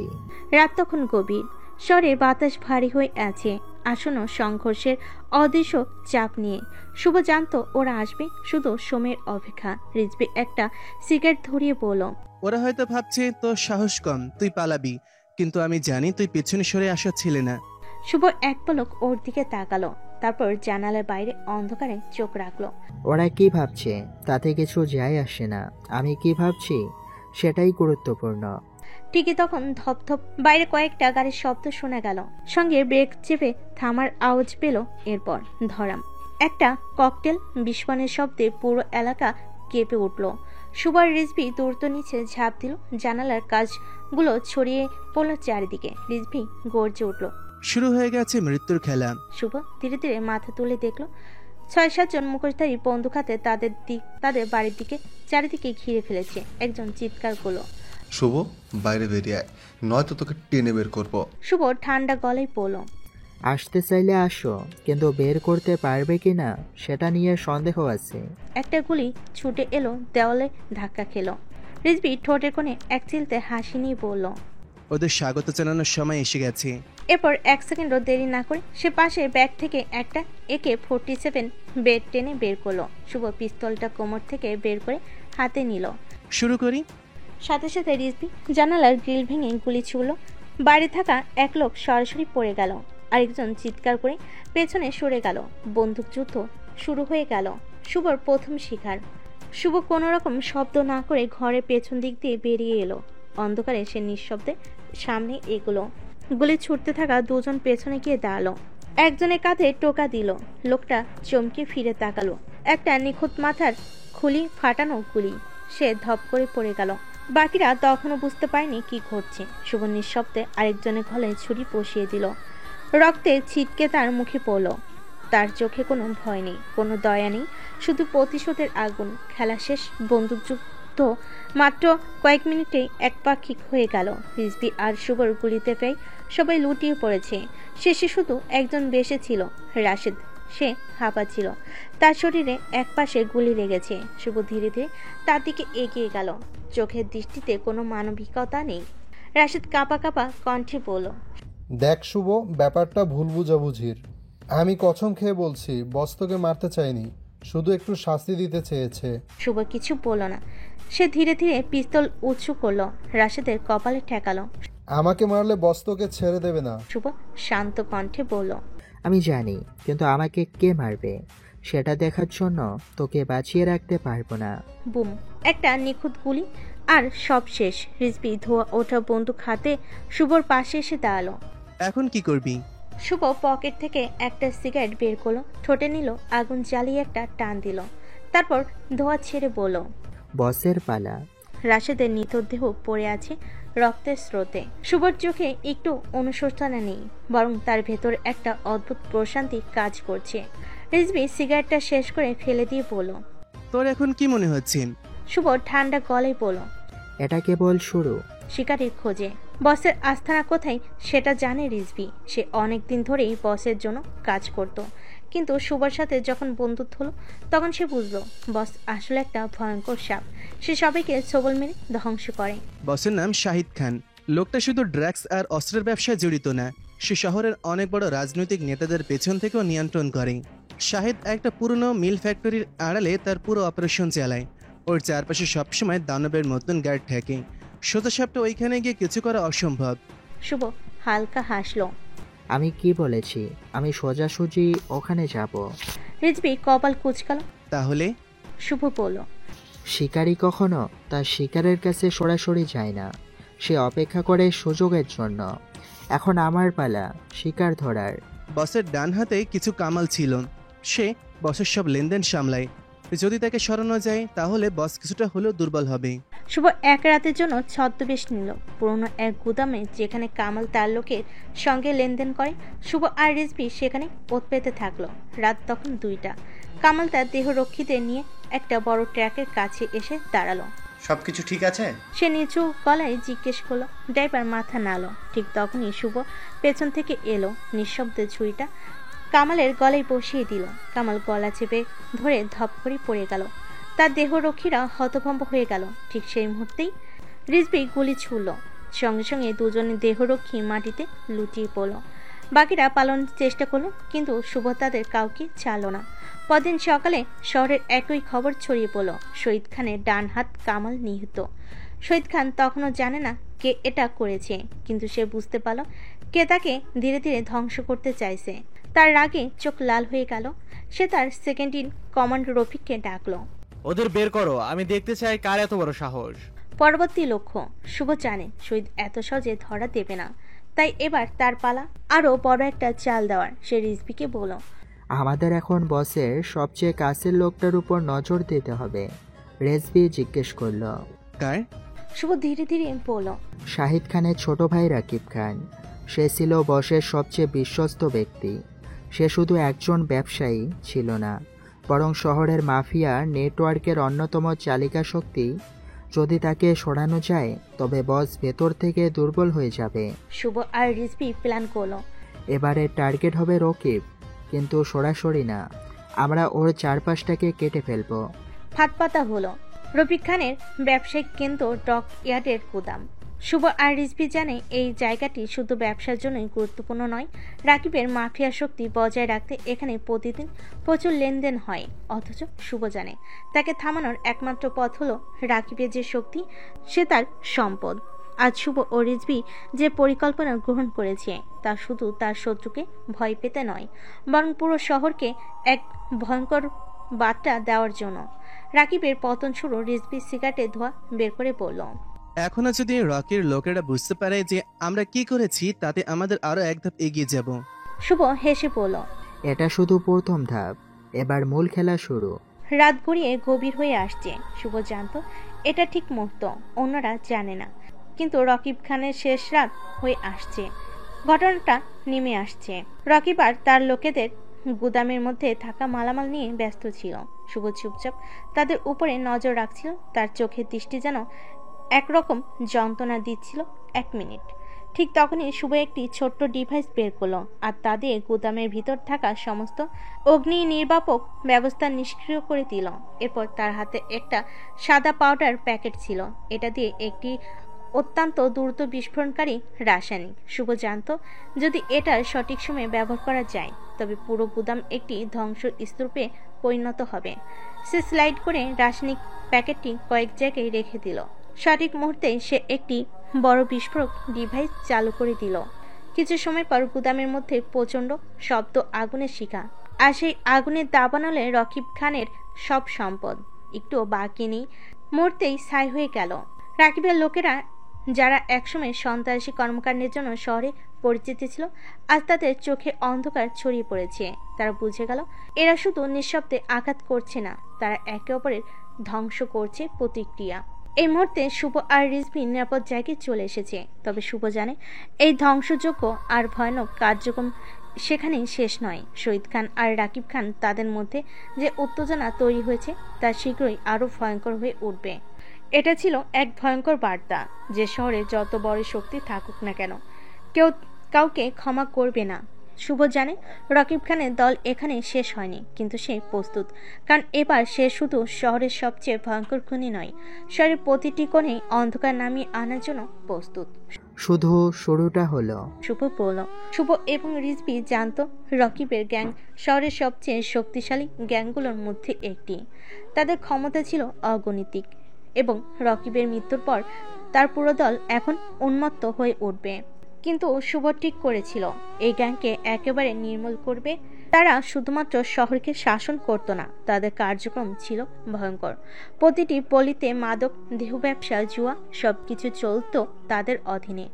এ থেকে রেহাই পাওয়ার জন্য শুভ ও রিজভি পণ করেছিল তাদের এক একটি সদস্যকেও বাঁচতে দেবে না। শুভ ও রিজভি জানত রকিবের পূর্ণ বাসস্থান একটি বিশাল প্রাসাদ, সেখানে এখনো তার কিছু বিশ্বস্ত সাগরেদ রয়েছে।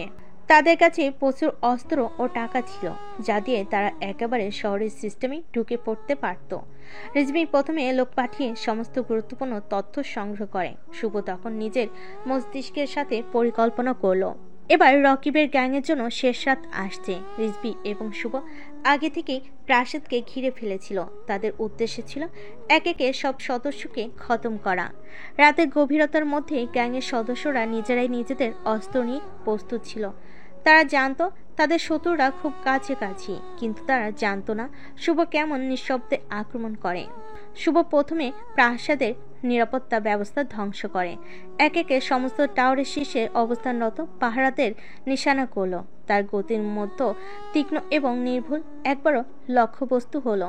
সেদিন বাঁচার সম্ভাবনা ছিল না, যত তাদের দুর্ধর্ষ যোদ্ধা থাকুক। শুভ জানতো এখানে যুদ্ধ নয়, বরং ধ্বংসই করতে হবে। এদিকে রিজভি এক একে গ্যাংয়ের মস্তিষ্ক অর্থাৎ তাদের লিডারদের এক একে শেষ করে ফেলতে থাকলো। সে জানতো এই গ্যাংয়ের মূল শক্তি তাদের সিস্টেম ছিল, কিন্তু যখন সিস্টেমে এক একে গর্ত তৈরি হয়ে যাবে তখন গ্যাং ধ্বংস হয়ে যাবে। প্রত্যেকটি মৃত্যু ছিল একটি বার্তা। প্রথমে শুভ গ্যাংয়ের এক সর্দার মাজিদ, যাকে তিনি খুন করেন। মাজিদ ছিল গ্যাংয়ের মেজর ড্রাগ ডিলার। শুভ তাকে ঘরের ভিতরে ঢুকে মুখে এক ঝলক সাইনেট করলো এবং বন্দুকের গুলি ছুড়ে তাকে হত্যা করলো। তারপর শুভ আর রিজভি একটি দুর্ধর্ষ আক্রমণ চালিয়ে গ্যাংয়ের আরও 4 সদস্যকে শেষ করে। তাদের অস্ত্রধারী শক্তি পুরোপুরি শূন্য হয়ে পড়েছিল। প্রথম আক্রমণে প্রতিটি সদস্যের মৃত্যুর পর গ্যাংয়ের বাকি সদস্যদের মধ্যে আতঙ্ক ছড়িয়ে পড়ল। তারা বুঝতে পারছিল তাদের অবস্থা খুব খারাপ, কিন্তু শুভ থামল না। শুভ নিশ্চিত করতে চেয়েছিল যে গ্যাংটির সে শক্তি ধ্বংস না হয়ে কিছুই শেষ হবে না। শুভ রিজভি এবং তাদের দলের লোকেরা গ্যাংয়ের বাকি সদস্যদের এক একে ছড়িয়ে ছিটিয়ে মারছিল। তবে সবচেয়ে ভয়ঙ্কর মুহূর্ত তখন আসে যখন শুভ মুখোমুখি হয় গ্যাংয়ের প্রধান রাকিবের আত্মীয় সেলিম খান। সেলিম ছিল রকিবের শিরায় শিরায় ভয়। সে জানতো শুভ আসছে তার দিকে, তাই সে প্রস্তুত ছিল তার জীবনের জন্য। তবে শুভ এতটাই নির্ভুল এবং নিষ্ঠুর ছিল যে সেলিম পালাতে পর্যন্ত পারল না। শুভ সেলিমের দিকে তাকিয়ে এখন তুই শেষ বলল। এক মুহূর্তের মধ্যেই সেলিমের মৃত্যু হলো। গ্যাংয়ের শক্তিশালী হয়ে ওঠা ছিল তাদের ভ্রান্ত ধারণা। শুভ এবং রিজভির পরিকল্পনা অনুযায়ী একে একে গ্যাংয়ের সমস্ত সদস্য শেষ হয়ে গেল। শহর আর ভয়ানক হয়ে ওঠা সেই গ্যাংয়ের ছায়া থেকেও মুক্তি পেল। শুভ জানত গ্যাংয়ের পরাজয় ছিল তার প্রথম পদক্ষেপ। এখন তাকে আরো বড় কিছু করতে হবে। এটা শুধু শুরু, এখন আসল খেলাটা শুরু হবে। শুভ মনে মনে বলল। গ্যাংয়ের সম্পূর্ণ ধ্বংসের পর শহরে একটি নতুন শান্তি বিরাজ করছিল। শুভ এবং রিজভি নিজেদের অবস্থান আরো শক্তিশালী করেছিল, কিন্তু তাদের কাছে জান্নাতের মতো শান্তি আসার আগে এক নতুন ভয়ঙ্কর চ্যালেঞ্জ চলে আসে।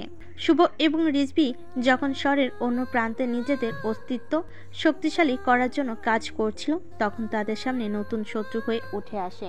সেই শত্রু ছিল শহরের গভীর অন্ধকার থেকে অদ্ভুত এক ব্যক্তি, বিক্রম সাহা, একজন ভয়ঙ্কর এবং ক্ষমতাধর অপরাধী। বিক্রম সাহা ছিল এক সাবেক সেনা কর্মকর্তা, যিনি অনেক বছর আগে অন্ধকার কাজকর্মের জন্য বাহিনী থেকে বিতাড়িত হয়েছিলেন। এরপর সে নিজের গ্যাং গঠন করে এবং তার হাতে ছিল শহরের ক্ষমতাশালী লোকেদের উপর প্রভাব। তার গ্যাং ছিল অত্যন্ত সুসংগঠিত এবং তারা গোপনে শহরের বিভিন্ন গোপন ব্যবসা নিয়ন্ত্রণ করত। বিক্রমের পরিচিতি ছিল ধ্বংসের দেবতা হিসেবে, কারণ সে কখনোই পরাজয় মেনে নিত না। এবার বিক্রম শাহ এবং তার গ্যাংয়ের লক্ষ্য ছিল শহরের সমস্ত ক্ষমতা নিজের হাতে নিয়ে আসা। গ্যাং ভেঙে যাওয়ার পর শুভ ও রিজভি হয়ে উঠেছিল শহরের অন্যতম শক্তিশালী ব্যক্তি। বিক্রম শাহ তাদের জন্য নতুন চ্যালেঞ্জ তৈরি করতে চেয়েছিল, তাকে সরিয়ে দিয়ে পুরো শহর তার অধীনে আনার জন্য এক নতুন যুদ্ধের সূচনা। শুভ এবং রিজভি প্রথমে জানতো না শহরের পেছনে দাঁড়িয়ে থাকা এই ভয়ঙ্কর অপরাধী কিভাবে তাদের জীবনকে বিপন্ন করতে পারে। তবে কিছুদিন পরই তাদের নীরব শত্রুর উপস্থিতি বুঝতে পারল। সেলিম খান এবং রকিবের গ্যাংয়ের পতনের পর বিক্রম শাহ যেন তাদের উপরই হঠাৎ নজর দিতে শুরু করে। এখন শহরের নতুন যুদ্ধ শুরু হওয়ার আগে শুভ জানত এবার সে কোনো সস্তা শত্রুর সম্মুখীন হবে না। বিক্রমের দল ছিল অত্যন্ত শক্তিশালী এবং প্রচুর অস্ত্রশস্ত্রে সজ্জিত। শুভ এবং রিজভি তাদের পরিকল্পনায় একদম ঠান্ডা মাথায় চলে। তারা জানত শহরে যে ভয়ঙ্কর শক্তি বিক্রম হয়ে উঠতে যাচ্ছে তারা মোকাবিলা করা সহজ হবে না। তাদের পরিকল্পনা ছিল পুরো গ্যাংকে সঠিক সময়ে একত্রিত করে একটি হোস্টেল পরিবেশ তৈরি করা, যাতে বিক্রম তার সমগ্র বাহিনী নিয়ে তাড়াতাড়ি তছনছ হয়ে যায়। রেজভি তার ক্ষমতা এবং অভিজ্ঞতার উপর ভিত্তি করে গ্যাংয়ের সর্বশেষ সদস্যদের সংগ্রহ করেছিল। শুভ্র, যিনি নিজে একজন দক্ষ সংগঠক, নতুন শক্তির ভরসায় প্রতিটি পদক্ষেপের জন্য প্রস্তুত হয়ে উঠল। কিন্তু এবার তাদের শত্রু শুধু আর কয়েকটি গ্যাং নয়, বরং একটি গোপন সামরিক বাহিনী যা কঠিন শত্রু হিসেবে আবির্ভূত হচ্ছিল।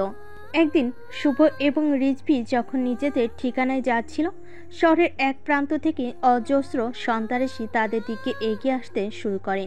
এটি ছিল বিক্রম শাহর এক গভীর পরিকল্পনা, যে কোনোভাবে শুভ ও রিজভিকে দুর্বল করে ফেলা। একটি নির্দিষ্ট পয়েন্টে বিক্রমের বাহিনী তাদের উপর আক্রমণ চালাতে শুরু করলো। শুভ এবং রিজভি একসাথে সেই আক্রমণকে প্রতিরোধ করার জন্য প্রস্তুত ছিল। একে একে গুলি, বিস্ফোরণ এবং ধ্বংসের মধ্যে শুভ তার সব কৌশল ব্যবহার করে শত্রুদের সরিয়ে দিতে শুরু করলো। তবে বিক্রম শুধু বিক্রম ছিল খুবই ধুরন্ধর। তাদের মাঝে যুদ্ধ অব্যাহত ছিল, কিন্তু বিক্রমের বাহিনী এতটাই শক্তিশালী হয়ে উঠেছিল যে শুভ ও রিজভি খুব শীঘ্রই সরে আসতে বাধ্য হয়েছিল। শুভ জানত এই যুদ্ধের সমাপ্তি সঠিকভাবে হবে না যদি বিক্রম শাহকে শেষ না করা যায়। তাই রিজভি এবং শুভ নিজেদের অস্ত্র শস্ত্র নিয়ে প্রস্তুতি নিতে শুরু করলো। তোমরা জানো এই শহরের ক্ষমতা কার হাতে আসবে, সে আমাদের উপর নির্ভর করবে। শুভ বলল, এক গম্ভীর মনোভাব নিয়ে। এখন তাদের হাতে ছিল শহরের সবচেয়ে ক্ষমতাধর গ্যাংয়ের পরবর্তী যুদ্ধের চাবিকাঠি। তবে তাদের শত্রু এক শক্তিশালী বাহিনী ছিল। এখন শুভ রিজভি জানত যতটুকু প্রস্তুতি নেওয়া সম্ভব ছিল ততটুকু করা শেষ। বাকি ছিল এক চূড়ান্ত লড়াই, যে লড়াইয়ের নির্ধারিত হবে কে শহরের সত্যিকারের শাসক হবে।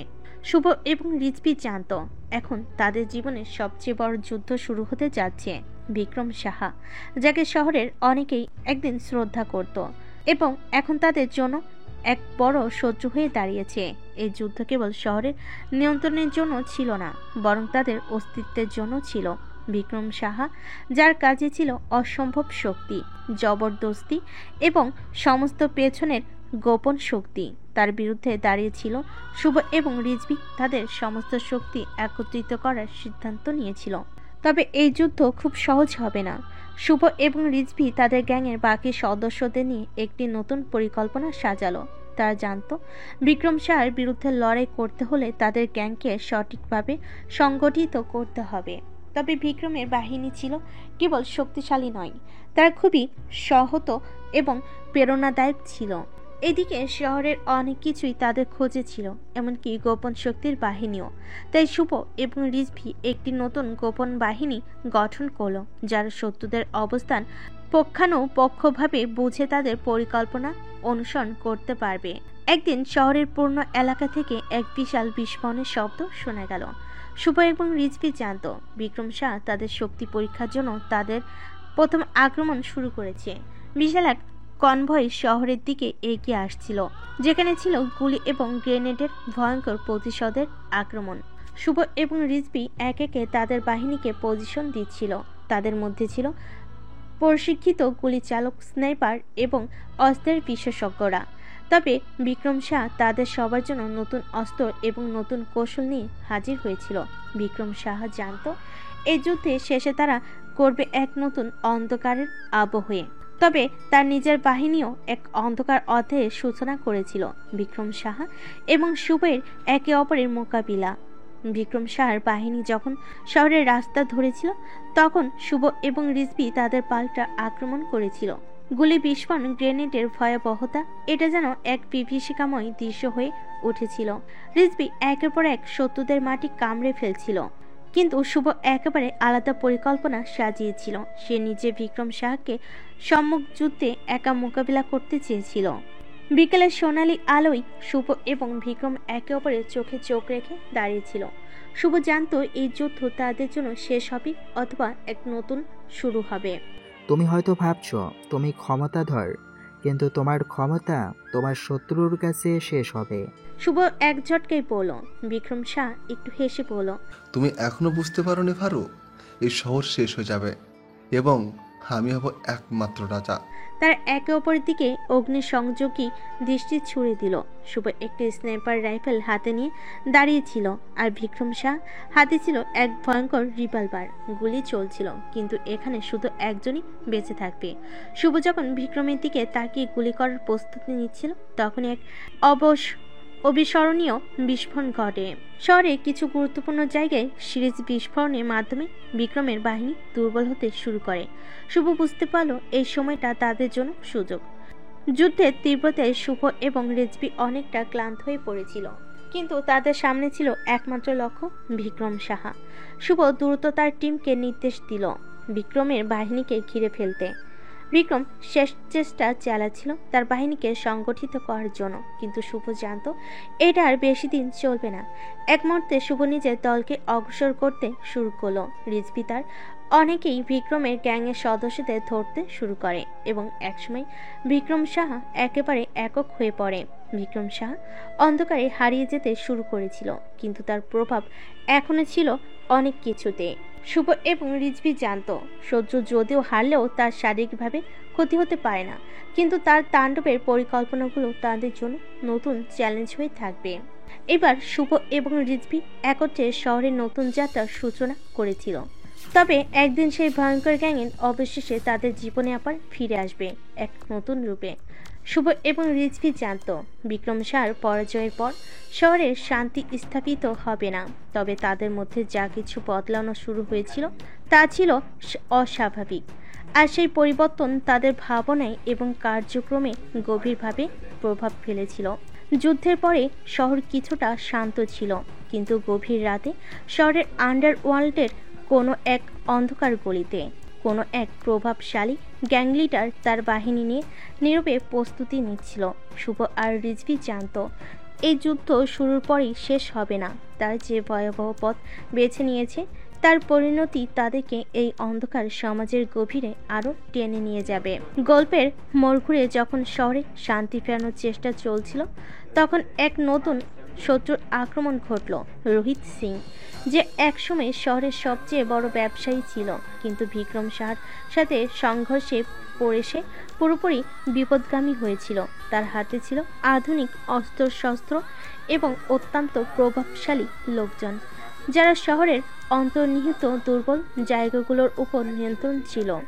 রোহিত সিংয়ের উদ্দেশ্য ছিল শহরের সমস্ত অধিকার এবং নিয়ন্ত্রণ নিজের হাতে তুলে নেওয়া। তবে রোহিত সিং এবং তার গ্যাংয়ের চেয়ে তাদের সবচেয়ে বড় শত্রু ছিল শুভ এবং রিজভি। শুভ এবং রিজভি জানত তাদের বিরুদ্ধে যে বাহিনী এসেছে তাদের মোকাবিলা করার জন্য শুধুমাত্র শক্তির প্রয়োজন হবে না, প্রয়োজন হবে এক নতুন কৌশলের, যেখানে শুধুমাত্র শারীরিক শক্তির বাইরে যেতে হবে। তাদের মানসিক শক্তি এবং বুদ্ধিমত্তার পরীক্ষা নেবে। রোহিত সিং এবং তার বাহিনী অনেকটা বিক্রম শাহর মতোই ছিল, তবে তারা ছিল আরও শাতির। শুভ এবং রিজভি তাদের বিরুদ্ধে এক নতুন ধরনের যুদ্ধের প্রস্তুতি নিতে শুরু করলো। এক ভয়াবহ মস্তিষ্কের যুদ্ধ, যেখানে কেবল বাইরের বাহিনী নয়, তাদের নিজস্ব বিশ্বাস, কৌশল এবং ভিতরের মনোবলই শেষ পর্যন্ত তাদেরই জয় করবে। সীমান্ত পেরিয়ে ভয়ঙ্কর আক্রমণ। একদিন সন্ধ্যায় শহরের সবচেয়ে শক্তিশালী এলাকা, যেখানে রোহিত সিং তার বাহিনী নিয়ে পজিশন নিয়েছিল, শুভ এবং রিজভি সেখানে এক ভয়াবহ আক্রমণ চালানোর সিদ্ধান্ত নিল। তাদের পরিকল্পনা ছিল গ্যাংয়ের সমস্ত সদস্যদের দমন করা এবং রোহিত সিংকে অজ্ঞান করে শহরের সমস্ত নিয়ন্ত্রণ নিজেদের হাতে নিয়ে আসা। কিন্তু কিছু মুহূর্তের মধ্যেই শহরের রাস্তাগুলো ভয়ঙ্কর আগুনে রূপান্তরিত হয়ে গেল। রোহিত সিংয়ের বাহিনী একে একে শহরের মধ্যে ছড়িয়ে পড়তে শুরু করলো এবং তারা শহরের একেবারে মূল অংশে ঢুকে পড়ল। তার একের পর এক বাড়ি, দোকান এবং শক্তিশালী এলাকা ধ্বংস করতে লাগলো। রিজভি এবং শুভ জানত তাদের প্রত্যেকটি ভুল পদক্ষেপের মূল অনেক বড় হতে পারে। তবে সংঘর্ষ শুরু হওয়ার পর রোহিত সিং একেবারে শেষ মুহূর্তে তাদের সামনে এসে দাঁড়ালো। তার হাতে ছিল দুটি রিভলভার এবং তার পেছনে দাঁড়িয়ে ছিল অত্যন্ত ভয়ঙ্কর একটি বাহিনী। শুভ এবং রিজভিকে দেখে রোহিত সিং এক মুহূর্তের জন্য হেসে ফেল। তোমরা তো জানো আমাদের শত্রুদের সামনে কখনো কারো মাথা না ঠোকানোর নিয়ম। তোমরা দুজন এখন পরিকল্পনা করছো যে এই শহর তোমাদের হবে। ভুল ভাবছো। তবে শুভ এবং রিজভি জানতো এই যুদ্ধে তাদের শুধু গুলি চালানোর প্রয়োজন ছিল না, তাদের বুদ্ধিমত্তা এবং প্রতিশোধের আগুনের শক্তি ব্যবহার করতে হবে। তোমার এভাবে ক্ষমতায় আসবে না রোহিত। শহরের মানুষ তোমার মতো স্বার্থপর গ্যাংয়ের শিকার হতে পারে না। শুভ চ্যালেঞ্জ ছুড়ে দিল। এরপর স্নাইপার এবং শত্রু বাহিনীর মধ্যে শুরু হলো এক ভয়াবহ লড়াই। শুভ এবং রিজভিকে ঘিরে ফেল। তাদের মধ্যে এক অদৃশ্য শক্তি ছিল যা তাদের পরাস্ত করতে পারছিল না। যুদ্ধের মাঝে রোহিত সিং এর বাহিনী একে একে হারাতে থাকলো, কিন্তু রোহিত নিজে এখনো দাঁড়িয়েছিল। সে জানতো যদি এই মুহূর্তে সে জয়ী হতে পারে তাহলে শহরের পুরো নিয়ন্ত্রণ তার হাতে চলে আসবে।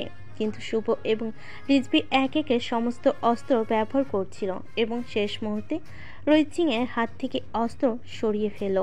যুদ্ধ শেষে শুভ এবং রিজভি জানতো আজকের এই জয় শুধু শহরের নিয়ন্ত্রণের জন্য ছিল না, এটি ছিল তাদের জীবন যুদ্ধের চূড়ান্ত পরীক্ষার ফল। তারা জয়ী হলেও যুদ্ধের ক্ষত তাদের মধ্যে থাকবে চিরকাল। তবে শহরের মানুষ তাদের প্রতি কৃতজ্ঞ ছিল, কারণ তারা জানতো এই দুটি নাম শহরের নতুন ভবিষ্যৎ গড়তে সাহায্য করেছে, শুভ এবং রিজভি। শহরের শাসন এখন শুভ এবং রিজভির হাতে, কিন্তু একটি অপ্রত্যাশিত মোচড় তাদের সামনে এসেছে। গ্যাংয়ের নেতা যে একসময় তাদের শত্রু ছিল, এখন শহরের এমপি নির্বাচিত হয়েছে। তার নাম ছিল আকাশ খান, একজন ক্ষমতাশালী এবং অভিজ্ঞ ব্যক্তি। তার শত্রুদের প্রতি কৌশলী মনোভাব এবং সমাজে নিজের প্রভাব ছিল অপ্রতিরোধ্য। আকাশ খান নিজেকে শহরের জনগণের নেতা হিসেবে প্রতিষ্ঠিত করতে চেয়েছিল, কিন্তু তার পথে একাধিক বাধা ছিল। শুভ এবং রিজভি যারা এতদিন তাকে শত্রু মনে করে যুদ্ধ করছিল, তার এখন তার রাজনৈতিক উপদেষ্টা হওয়ার বিপদে মুখে পড়ল। আকাশ খান যদিও একসময় গ্যাংয়ের নেতা ছিল, এখন তিনি রাজনৈতিক পরিবেশে ঢুকে পড়েছেন। তার বিজয়ের পেছনে ছিল তার অপরাধ জগতের অন্ধকার শক্তির সাথে গভীর সম্পর্ক। তবে তার শাসন শুরুর সময় থেকেই সে জানত রাজনীতিতে ঢুকতে হলে পুরো শহরকে নিজের দিকে টেনে আনতে হবে। শুভ এবং রিজভি যারা একসময় আকাশকে তাদের শত্রু মনে করেছিল, এখন বুঝতে পারছিল আকাশ খানের রাজনীতির আক্রমণ শাসন ক্ষমতার সাথে সরাসরি সম্পর্কিত। তার ক্ষমতাশালী গ্যাংয়ের বাহিনী এবং দুর্নীতির নেটওয়ার্ক শহরের অধিকারকদের মধ্যে গভীরভাবে ছড়িয়ে পড়েছে। এমপি হওয়ার পর আকাশ খান নতুন মন্ত্রীর মতে কার্যক্রম শুরু করলো। মনে মনে ভাবল এবার সে শুভ এবং রিজভিকে অদৃশ্য করবে। তবে শুভ এবং রিজভি একে অপরকে জানত। রাজনীতি আর অপরাধী শক্তির মধ্যে পার্থক্য আকাশের জন্য চ্যালেঞ্জ হতে পারে। তারা জানত আকাশ যদি এই পুরো শহরকে নিজের হাতে তুলে নিতে চায়, তবে সে তাদের সঙ্গে সম্মুখ যুদ্ধ চেপে ধরবে। কিন্তু তাদের মনে ছিল একটা চিন্তা, এমন কিছু করতে হবে যা আকাশকে জানিয়ে দেয় রাজনীতি তার জন্য কখনো অপরাধের অন্ধকার থেকে আলাদা হবে না। শুভ যদিও একজন খুনি, কিন্তু রাজনীতির প্রতি তার মনোভাব ছিল প্রায় এক নতুন যুদ্ধের মতো। সে বুঝতে পারছিল আকাশ খানের রাজনৈতিক ক্ষমতা থেকে পুরো শহরকে মুক্ত করতে হলে তাকে তার দুর্বলতা খুঁজে বের করতে হবে, আর সেই দুর্বলতা ছিল তার অতীত অপরাধ জগৎ। শুভ এবং রিজভী দুজনেই জানতো একে অপরের সাথে লড়াই করে না তাদের শাসন শক্তিশালী করা সম্ভব হবে না। তবে আকাশ খান তাদের বিরুদ্ধে এমন এক কৌশল নিয়েছিল যা তাদের রাজনীতি এবং অপরাধ জগতের মধ্যে গোলযোগ সৃষ্টি করতে শুরু করেছিল, এবং তাদের সামনে ছিল এক নতুন চ্যালেঞ্জ। শুধু রাস্তায় মারামারি নয়, এই যুদ্ধটা হবে রাজনৈতিক সাপ লুডো, যেখানে ক্ষমতা আর প্রতিক্রিয়া সবকিছুই একেবারে পাল্টে যেতে পারে। শুভ এবং রিজভী জানতো আকাশ খান যে নতুন পথে প্রবাহিত হচ্ছে তার জন্য কেবল কঠোরতা নয়, একটি উপায় রাজনৈতিক চালাকি এবং নিজেদের ক্ষমতাকে সঠিকভাবে ব্যবহার করা। আকাশ খান এমপি নির্বাচিত হওয়ার পর সে তার ক্ষমতা আরও বিস্তৃত করতে শুরু করেছিল। শহরের শাসন ব্যবস্থা তার নতুন অবস্থান তাকে প্রচুর সুযোগ এনে দিয়েছিল। রাজনীতির অঙ্গনে নতুন জায়গা তৈরি করার জন্য আকাশ এখন পুরোপুরি অনুরূপ ধারণ করেছিল। ক্ষমতা এবং অপরাধের মধ্যে সেতু বন্ধন গড়ে তোলার মাধ্যমে আকাশ শহরের প্রতিটি কোণে তার প্রভাব বিস্তার করছিল। শুভ এবং রিজভী জানত আকাশ এখন তাদের শত্রু হতে যাচ্ছে, কারণ সে যদি পুরো শহরকে নিজের হাতে নিত তবে তারা আর কখনোই স্বাধীনভাবে কাজ করতে পারবে না। তবে আকাশের বিরুদ্ধে তাদের কৌশল ছিল একেবারেই ভিন্ন। তারা জানত শুধুমাত্র শক্তি বা সহিংসতা দিয়ে আকাশকে পরাস্ত করা যাবে না। তাদের পরিকল্পনা ছিল আকাশের পেছনে থাকা গ্যাংয়ের শক্তিকে তার রাজনৈতিক প্রভাব দিয়ে বিপর্যস্ত করে ফেলা। এমন সময় রিজভী একটি গুরুত্বপূর্ণ সিদ্ধান্ত নেয়। সে আকাশের দুর্বলতা খুঁজে বের করার জন্য শহরে কিছু পুরনো রাজনৈতিক নেতা ও পুলিশ অফিসারের সঙ্গে যোগাযোগ করবে। সে জানত আকাশে অপরাধমূলক অতীত এবং বর্তমান রাজনৈতিক চালাকি, এই দুটোর মধ্যে একদম সঠিকভাবে সেতুবন্ধন না করলে আকাশকে হারানো যাবে না।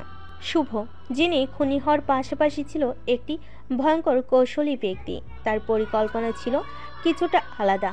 সে জানত শুধু গ্যাংয়ের শক্তি দিয়ে আকাশকে হারানো সম্ভব নয়, বরং তাকে তার নিজের অপরাধমূলক কাজে ফাঁসিয়ে দেওয়া যাবে। শুভ পরিকল্পনা করল আকাশের রাজনৈতিক দলের উপর আক্রমণ চালিয়ে তার বিরুদ্ধে দুর্নীতি এবং অপরাধের অভিযোগ তুলে আসবে। তবে এর জন্য তাকে প্রথমে কিছু গুরুত্বপূর্ণ দলীয় সদস্যকে নিয়ন্ত্রণ করতে হবে। শুভ ও রিজভী একসাথে তাদের শক্তিকে একীভূত করে শহরের অভ্যন্তরীণ দুর্নীতির তথ্য সংগ্রহ শুরু করলো। একে একে তারা আকাশের রাজনৈতিক মন্ত্রীরা ও শহরের প্রভাবশালী ব্যক্তিদের দখলে এনে তাদের উপর চাপ সৃষ্টি করতে লাগলো। আকাশ খান যতই শক্তিশালী হয়ে উঠছিল তত তার কিছু দুর্বলতা সামনে আসতে শুরু করেছিল। তার অতীত অপরাধের সম্পর্ক ছিল এমন এক ব্যক্তির সাথে যাকে সে বহুদিন আগে বিশ্বাস করেছিল। সেই ব্যক্তিটি, যার নাম ছিল সাইফুল, এখন তার বিরুদ্ধে কথা বলার জন্য প্রস্তুত ছিল। সাইফুল জানতো আকাশ একসময় তাকে প্রতারণা করেছে আর এখন সুযোগ পেয়েছে তার প্রতিশোধ নেবার। সাইফুলের কাছে আকাশের রাজনৈতিক ব্যর্থতার সমস্ত তথ্য ছিল, যা আকাশের জন্য মুশকিল হয়ে দাঁড়াতে পারে। একদিন শুভ এবং রিজভী তাদের পরিকল্পনা বাস্তবায়ন করতে শুরু করলো। তারা সাইফুলের সাহায্যে আকাশের দুর্নীতি এবং অপরাধমূলক কর্মকাণ্ডর সমস্ত প্রমাণ সংগ্রহ করলো এবং তা সংবাদ মাধ্যমে প্রকাশ করে দিল। আকাশের গ্যাংয়ের সহায়তায় সে যে কিভাবে অপরাধ জগতে নিয়ন্ত্রণ করেছে তা জানিয়ে দেওয়া হলো। আকাশের ক্ষমতা এবং রাজনৈতিক ভাবমূর্তির ওপর এটি ছিল এক বড় আঘাত। তার বিরুদ্ধে গ্যাং লিডার হওয়া, দুর্নীতি এবং রাজনৈতিক প্রভাবের অপব্যবহার, এগুলো সবই তার পতনের দিকে নিয়ে যাচ্ছিল। আকাশ খান এখন একেবারে কোণঠাসা হয়ে পড়েছিল। সে জানত তার বিরুদ্ধে পুরো শহর উঠে দাঁড়িয়েছে, তার গ্যাংয়ের লোকেরা বিক্ষুব্ধ হয়ে উঠেছিল, আর সে এখন তীব্রভাবে বিপদে পড়েছিল। তার জন্য সিদ্ধান্ত নেওয়া সহজ ছিল না। একদিকে তার অপরাধী বাহিনী, অন্যদিকে রাজনৈতিক প্রতিপক্ষ। এখন আকাশকে নির্ধারণ করতে হবে সে কি ক্ষমতার জন্য পুরোপুরি অপরাধী পথে ফিরে যাবে, নাকি সে তার রাজনীতিকে রক্ষা করার জন্য অপরাধ থেকে সরে আসবে। আকাশ খান এখন পুরোপুরি চাপে পড়েছে। তার ক্ষমতা হাত থেকে যা কিছু বেঁচে ছিল তা এক একে ফসকাচ্ছিল। শুভ রিজভী তার বিরুদ্ধে একের পর এক চ্যালেঞ্জ ছুড়ে দিতে শুরু করেছিল। এখন রাজনীতি এবং অপরাধের সীমানা একদম সরল হয়ে গেছে। আকাশের জন্য কোনো পথ খোলা ছিল না। আকাশ এখন চুপ করে বসে থাকলো না। তার গ্যাংয়ের লোকেদের সঙ্গে আলোচনা করে তিনি সিদ্ধান্ত নিলেন যে তিনি আর তার ক্ষমতা হারাতে দেবেন না। তার রাজনীতির মঞ্চ নয়, তিনি আবার পুরনো কৌশলে ফিরতে চান, অপরাধের আড়ালে ক্ষমতা লাভ। এবার তিনি নিজের রাজনৈতিক দলকে পুরোপুরি নিয়ন্ত্রণে নিতে শুরু করলেন।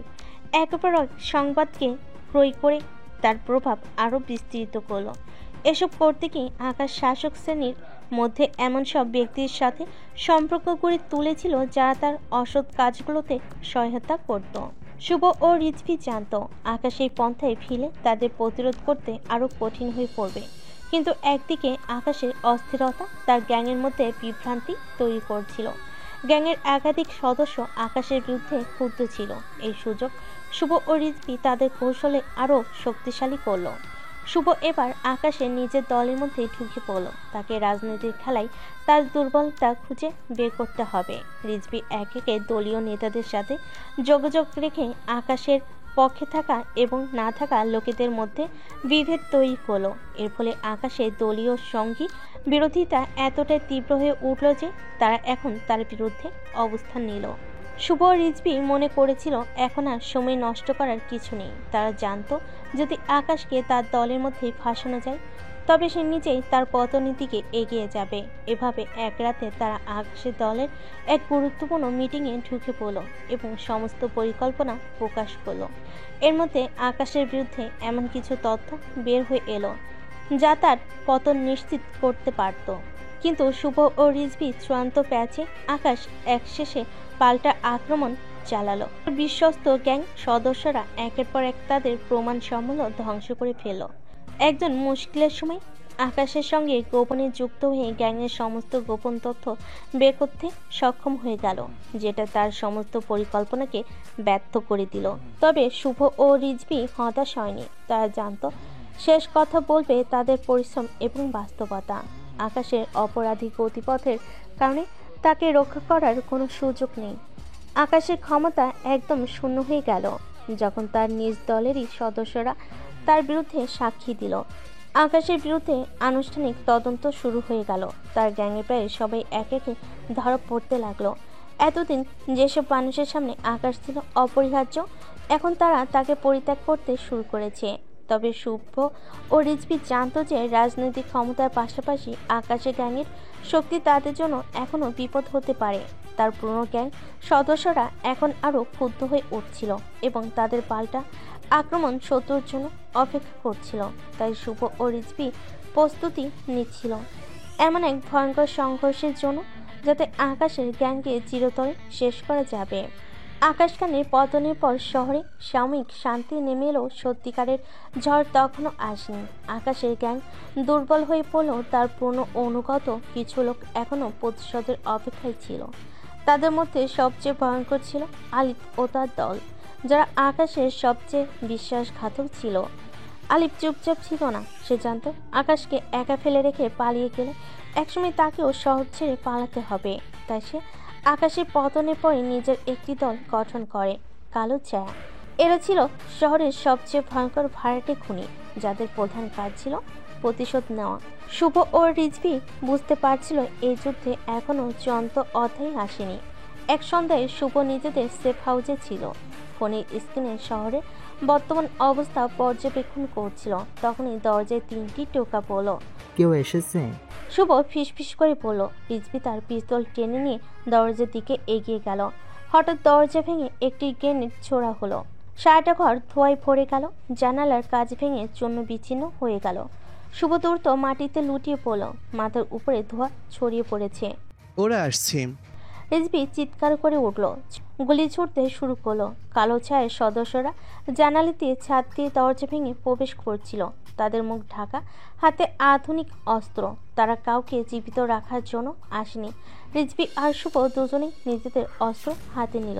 সেখানে শুরু হলো ভয়ঙ্কর সংঘর্ষ। শুভ একটা টেবিল উল্টে ফেলে কভার নিল, এক হাতে পিস্তল, অন্য হাতে শটগান। প্রথম গুলিতেই একজন আক্রমণকারী পড়ে গেল। রিজভি তার ডান পাশে দাঁড়িয়ে থাকা দুজনকে একসঙ্গে গুলি করলো। তাদের শরীর ছিটকে পড়ল দেওয়ালে। একজন মুখোশধারী শুভর পেছন থেকে ছুরি নিয়ে আক্রমণ করছিল। ঠিক তখনই শুভ উল্টো ঘুরে তার কপালে একটি গুলি চালিয়ে দিল। আলিফ নিজে সামনে এসে দাঁড়ালো, তার হাতে স্বয়ংক্রিয় রাইফেল। তোর দিন শেষ শুভ। শুভ ধীরে ধীরে উঠে দাঁড়ালো। তার চোখের সামনে কয়েকটি মৃতদেহ ছড়িয়েছিল।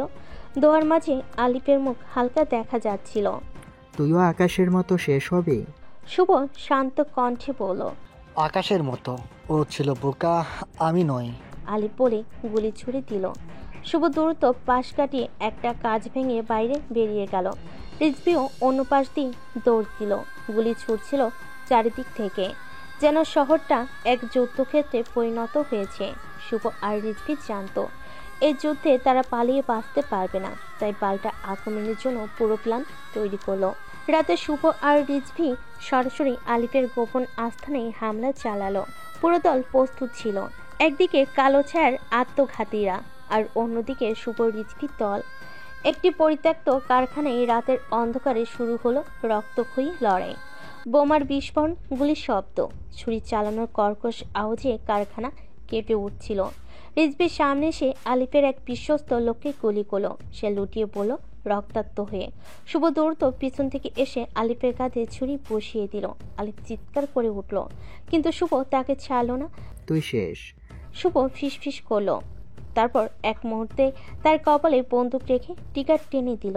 আলিফ মারা গেল। কালো ছায়ার পতন হলো। শহর এবার সম্পূর্ণ শুভ ও রিজভির নিয়ন্ত্রণে। কিন্তু শুভ জানতো এই ক্ষমতা অস্থায়ী। যদি সে সত্যি শহরটাকে তার মতো করে পরিচালনা করতে চায়, পুরো শহর তাদের হাতে। তাদের নাম শুনলে অপরাধ করা বাদ দেয়। মায়েরা শিশুদের শুভ নামে বলে ঘুম পাড়াতো। শুভ জানতো যদি শহরকে নিজের নিয়ন্ত্রণে রাখতে হয়, তবে শুধু রিজভি আর তার কয়েকজন বিশ্বাসযোগ্য লোক দিয়ে সেটা সম্ভব হবে না। তাদের দল বড় করতে হবে, আর সেটা করতে গেলে পরিকল্পনা দরকার। এক সন্ধ্যায় রিজভি আর শুভ পূর্ণ এক পরিত্যক্ত গুদামে বসে গ্যাংয়ের ভবিষ্যৎ নিয়ে আলোচনা করছিল। আমাদের দ্রুত মেম্বার বাড়াতে হবে। শুভ এবার গম্ভীর স্বরে বলল, এখনই সময় শক্তিশালী হওয়ার, নইলে অন্য কেউ এসে আমাদের শেষ করে দেবে। রিজভি সিগারেটে ধোঁয়া ছেড়ে বলল, কিন্তু কিভাবে? সবাই কি আমাদের সাথে যোগ দেবে? শুভ একটু হাসল। পদ্ধতি আছে, ভয় দেখিয়ে লাভ নেই, আর ক্ষমতা প্রদর্শন করে। গ্যাং সম্প্রসারণের পরিকল্পনা, ছোট গ্যাংগুলো দখল। শুভ প্রথমে শহরের ছোট ছোট গ্যাংগুলোকে চিহ্নিত করলো, তাদের নেতাদের কাছে বার্তা পাঠালো। যদি বেঁচে থাকতে চাও তবে আমাদের দলে যোগ দাও, না হলে তোমার গ্যাং শেষ হয়ে যাবে। অনেকেই প্রথমে ভয় পেয়ে রাজি হয়নি, কিন্তু যখন প্রথম গ্যাংকে ধ্বংস করে তাদের সেরা লোকগুলোকে নিজেদের দলে টেনে নেওয়া হলো, তখন বাকিরা বুঝলো শুভদের সাথে না থাকলে মৃত্যু নিশ্চিত। ভয় ও প্রতিশোধের খেলা। শহরে কিছু উঠতি অপরাধী ছিল যা শুধু টাকার জন্য কাজ করত। তাদের সামনে দুটি অপশন রাখলো। আমাদের হয়ে কাজ করো, তাহলে টাকা আর নিরাপত্তা পাবে, না হলে তোমার জায়গায় কবরস্থান। এত দ্রুত কয়েক ডজন নতুন মুখ দলে যোগ দিল। তাদের প্রশিক্ষণ দেওয়া হলো কিভাবে নিশ্চিহ্নভাবে অপরাধ করতে হয়। শুভ জানত শহর নিয়ন্ত্রণ করতে হলে আইন শৃঙ্খলা বাহিনীকেও নিয়ন্ত্রণ করতে হবে। কিছু দুর্নীতিগ্রস্ত অফিসারদেরকে ঘুষ দিয়ে তাদের পক্ষে নিয়ে নেওয়া হলো। এখন থেকে গ্যাংয়ে কেউ ধরা পড়লে কয়েক ঘন্টার মধ্যে ছাড়া পেয়ে যাবে। এক রাতে রিজভি জানতে পারল যে এক পুলিশ অফিসার তাদের বিরুদ্ধে কেস তৈরির চেষ্টা করেছে। শুভ নিজে গিয়ে সেই অফিসারকে বলল, তুমি আমাদের সাথে থাকলে কোটি টাকা পাবে, আর যদি বিপক্ষে যাও তাহলে তোমার পরিবারের শেষ রাত হতে যাবে। পরের দিনই সেই অফিসার তাদের দলের হয়ে কাজ শুরু করলো। শুভ ও রিজভি শহরের বড় অফিসারদের কাছ থেকে মাসোহারা আদায় করতে শুরু করলো। প্রথম দিকে কেউ রাজি হচ্ছিল না, কিন্তু যখন কয়েকজন ব্যবসায়ী দোকান জ্বালিয়ে দেওয়া হলো, তখন সবাই মেনে নিল। তারা বুঝলো গ্যাংয়ের সাথে থাকলে ব্যবসা নিরাপদ থাকবে। একদিন শুভ সিদ্ধান্ত নিল শহরের সবচেয়ে বড় প্রতিদ্বন্দ্বী গ্যাং লিডার রাশিদকে সরিয়ে দেবে। রাশিদের গ্যাং রাতের বেলা এক ক্লাব পার্টি করছিল। হঠাৎই শুভ লোকেরা সেখানে হামলা চালালো, গুলি ছুটলো, আতঙ্ক ছড়িয়ে পড়লো। কয়েক মিনিটের মধ্যেই রাশিদকে টেনে বের করা হলো। শুভ তার সামনে গিয়ে বলে, এই শহর এখন আমাদের, তুমি হয় এখান থেকে চলে যাও, নয়তো তোমার লাশ এখানে থাকবে। রাশিদ বাধ্য হয়ে শহর ছেড়ে পালালো। বাকিরা বুঝে গেল নতুন শক্তি কারা। পরবর্তী কয়েক মাসে শুভ ও রিজভির দল এতটাই বড় হলো যে শহরের বেশিরভাগ অপরাধ তাদের হাতেই কেন্দ্রীভূত হয়ে গেল। শুভর কথায় সবাই এক হয়ে গেল, কারণ সে শুধু ভয় দেখাতো না, বরং গ্যাংয়ের লোকেদের জীবনও বদলে দিত। সে বলতো, যদি শক্তিশালী হও তবে কেউ তোমাকে কষ্ট দিতে পারবে না, যদি দুর্বল হও তবে সবাই তোমাকে গিলে ফেলবে। এভাবে ধীরে ধীরে শুভ ও রিজভি পুরো শহরের নিয়ন্ত্রণ নিয়ে নিল আর নতুন এক অপরাধ সাম্রাজ্য গড়ে তুলল। কিন্তু আসল যুদ্ধ এখনো বাকি। শুভ তাকে আন্ডারগ্রাউন্ডে যত মিটিং মিছিল, অন্য লোকদের সাথে কথাবার্তা সবকিছু শুভ শিখিয়ে দিত, রিজভি পালন করত। এমনভাবে চলতে থাকলে হঠাৎ করেই আইনমন্ত্রীর সাথে ঝামেলা হয়ে যায় আর কিভাবে যেন শুভর ফটো পেয়ে যায়, যার কারণে আমাকে আক্রমণ করে। এর পরেরটুকু তো জানেন। এবার আসুন বর্তমানে। পরের দিন সকালে আবার নেহার সাথে খাইতে গেলাম। তখন বলল, শোনো, তুমি আমার একটা কাজ করে দিবা। কি কাজ? তুমি রিজভি ভাইকে বলে আমাকে তাদের যে কাজ করে না তাকে আমাকে সাথে নিতে বলবেন। আমি বলবো না, রিজভিকে ডেকে আনি, আপনি কথা বলেন, আমি মাথা নড়াবনি। পরে রিজভিকে ডেকে আনা হলো। ওর সাথে কথা বলে নেহার গ্যাং আমার গ্যাংয়ের সাথে মিশে গেল। এতে আমার গ্যাং ও নেহার গ্যাং দুইটাই শক্তিশালী হয়ে গেল। সেদিন রাতে শুয়ে ভাবছি নেহাকে নিয়ে। রাতে নিঃশব্দে শুয়ে শুয়ে আমি কল্পনা করছিলাম নেহাকে। তার চুলের কমলতা যেন মৃদু মাখানো রেশম, যার মধ্যে খুঁজে পাওয়া যায় অজানা রহস্য। আর তার ঠোঁট যেন রক্তিম গোলাপের পাপড়ি, যার প্রতিটি হাসি হৃদয়ের অমর প্রভাব ফেলে।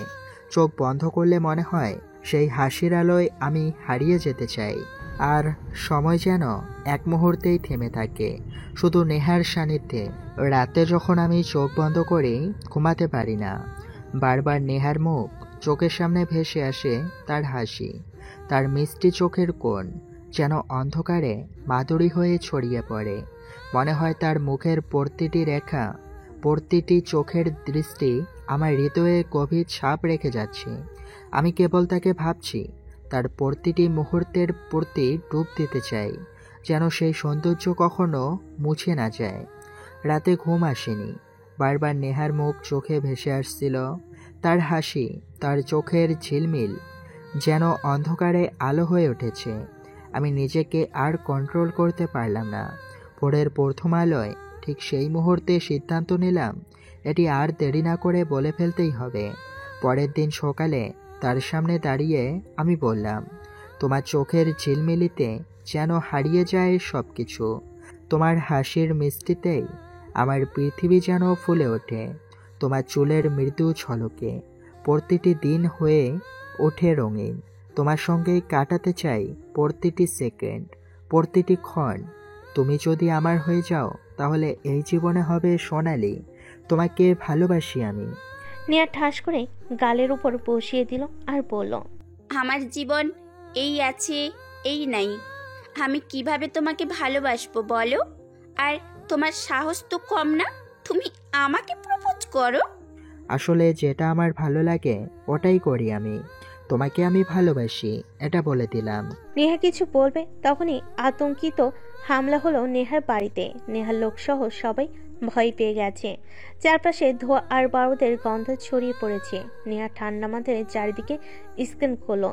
এটা কোনো সাধারণ হামলা নয়, বরং কেউ পরিকল্পনা করে এই এলাকা দখল করতে এসেছে। পিস্তল হাতে নিয়ে ধীরে ধীরে দরজার আড়াল থেকে বেরিয়ে এলো সে। তোর এত বড় সাহস! নেহার গলা হিমশীতল হয়ে উঠল। সামনে দাঁড়িয়ে আছে আরেকজন ভয়ঙ্কর মাফিয়া, রাফি। তার চোখে তীব্র প্রতিশোধের আগুন, হাতে একটা সিলভার রিভলভার চকচক করছে। এলাকার রানী হবার খুব শখ ছিল, তাই না? রাফি দাঁত কিঞ্চিত বের করে আবার বলল, আজ তো রাজত্ব শেষ। নেহা এক মুহূর্ত দেরি করলো না, সরাসরি গুলি চালিয়ে দিল। রাফি দ্রুত পাশ কাটিয়ে পিলারের আড়ালে চলে গেল। দুজনের মধ্যে ভয়ঙ্কর গুলি বিনিময় শুরু হলো। দেওয়াল ফুটো হয়ে যাচ্ছে, স্যান্ডেলিয়ার ভেঙে পড়ছে, টেবিলে উল্টে যাচ্ছে। একটা মুহূর্তে রাফির সামনে লাফিয়ে এলো, এক হাত নেহার হাত চেপে ধরে অন্য হাতে বন্দুক তুলল, কিন্তু নেহা নিজেকে ছাড়িনি, এক লাথি মারল রাফির পেটে। রাফি পিছিয়ে গেল, তবু সামলে নিয়ে হাসলো। বাহ, আজকেও হার মানবি না তাই না? নেহা এবার হাসলো, কিন্তু সেই হাসির মধ্যে ছিল তীব্র আগ্রাসন। আমি কখনোই হার মানি না রাফি। তারা দুজন আবার মুখোমুখি হলো। চারিদিকে তীব্র গুলি ছোড়াছুড়ি চলছে, কিন্তু আজ এখানে কেউ কাউকে সহজে ছাড়বে না। এদিকে আমি লুকিয়ে রিজবিকে ফোন দেই। রিজবি কাছেই ছিল। এদিকে নেহা রাফির দিকে বন্দুক তাক করেছিল, কিন্তু মুহূর্তে অসাবধানতায় রাফি ভয়ানক গতিতে সামনে এসে নেহার হাত চেপে ধরল। নেহা মুক্ত হওয়ার চেষ্টা করলো, কিন্তু রাফি দ্রুত তার পিস্তল কেড়ে নিল আর এক ধাক্কায় তাকে দেওয়ালের সঙ্গে চেপে ধরল। এতদিন বেঁচেছিলি কপালের জোরে নেহা। রাফি কাঁধে বন্দুক রেখে ঠোঁটের কোণে হালকা হাসি নিয়ে বলল, কিন্তু আজ তোর সময় শেষ। নেহার চোখে আগুন নিয়ে তাকালো।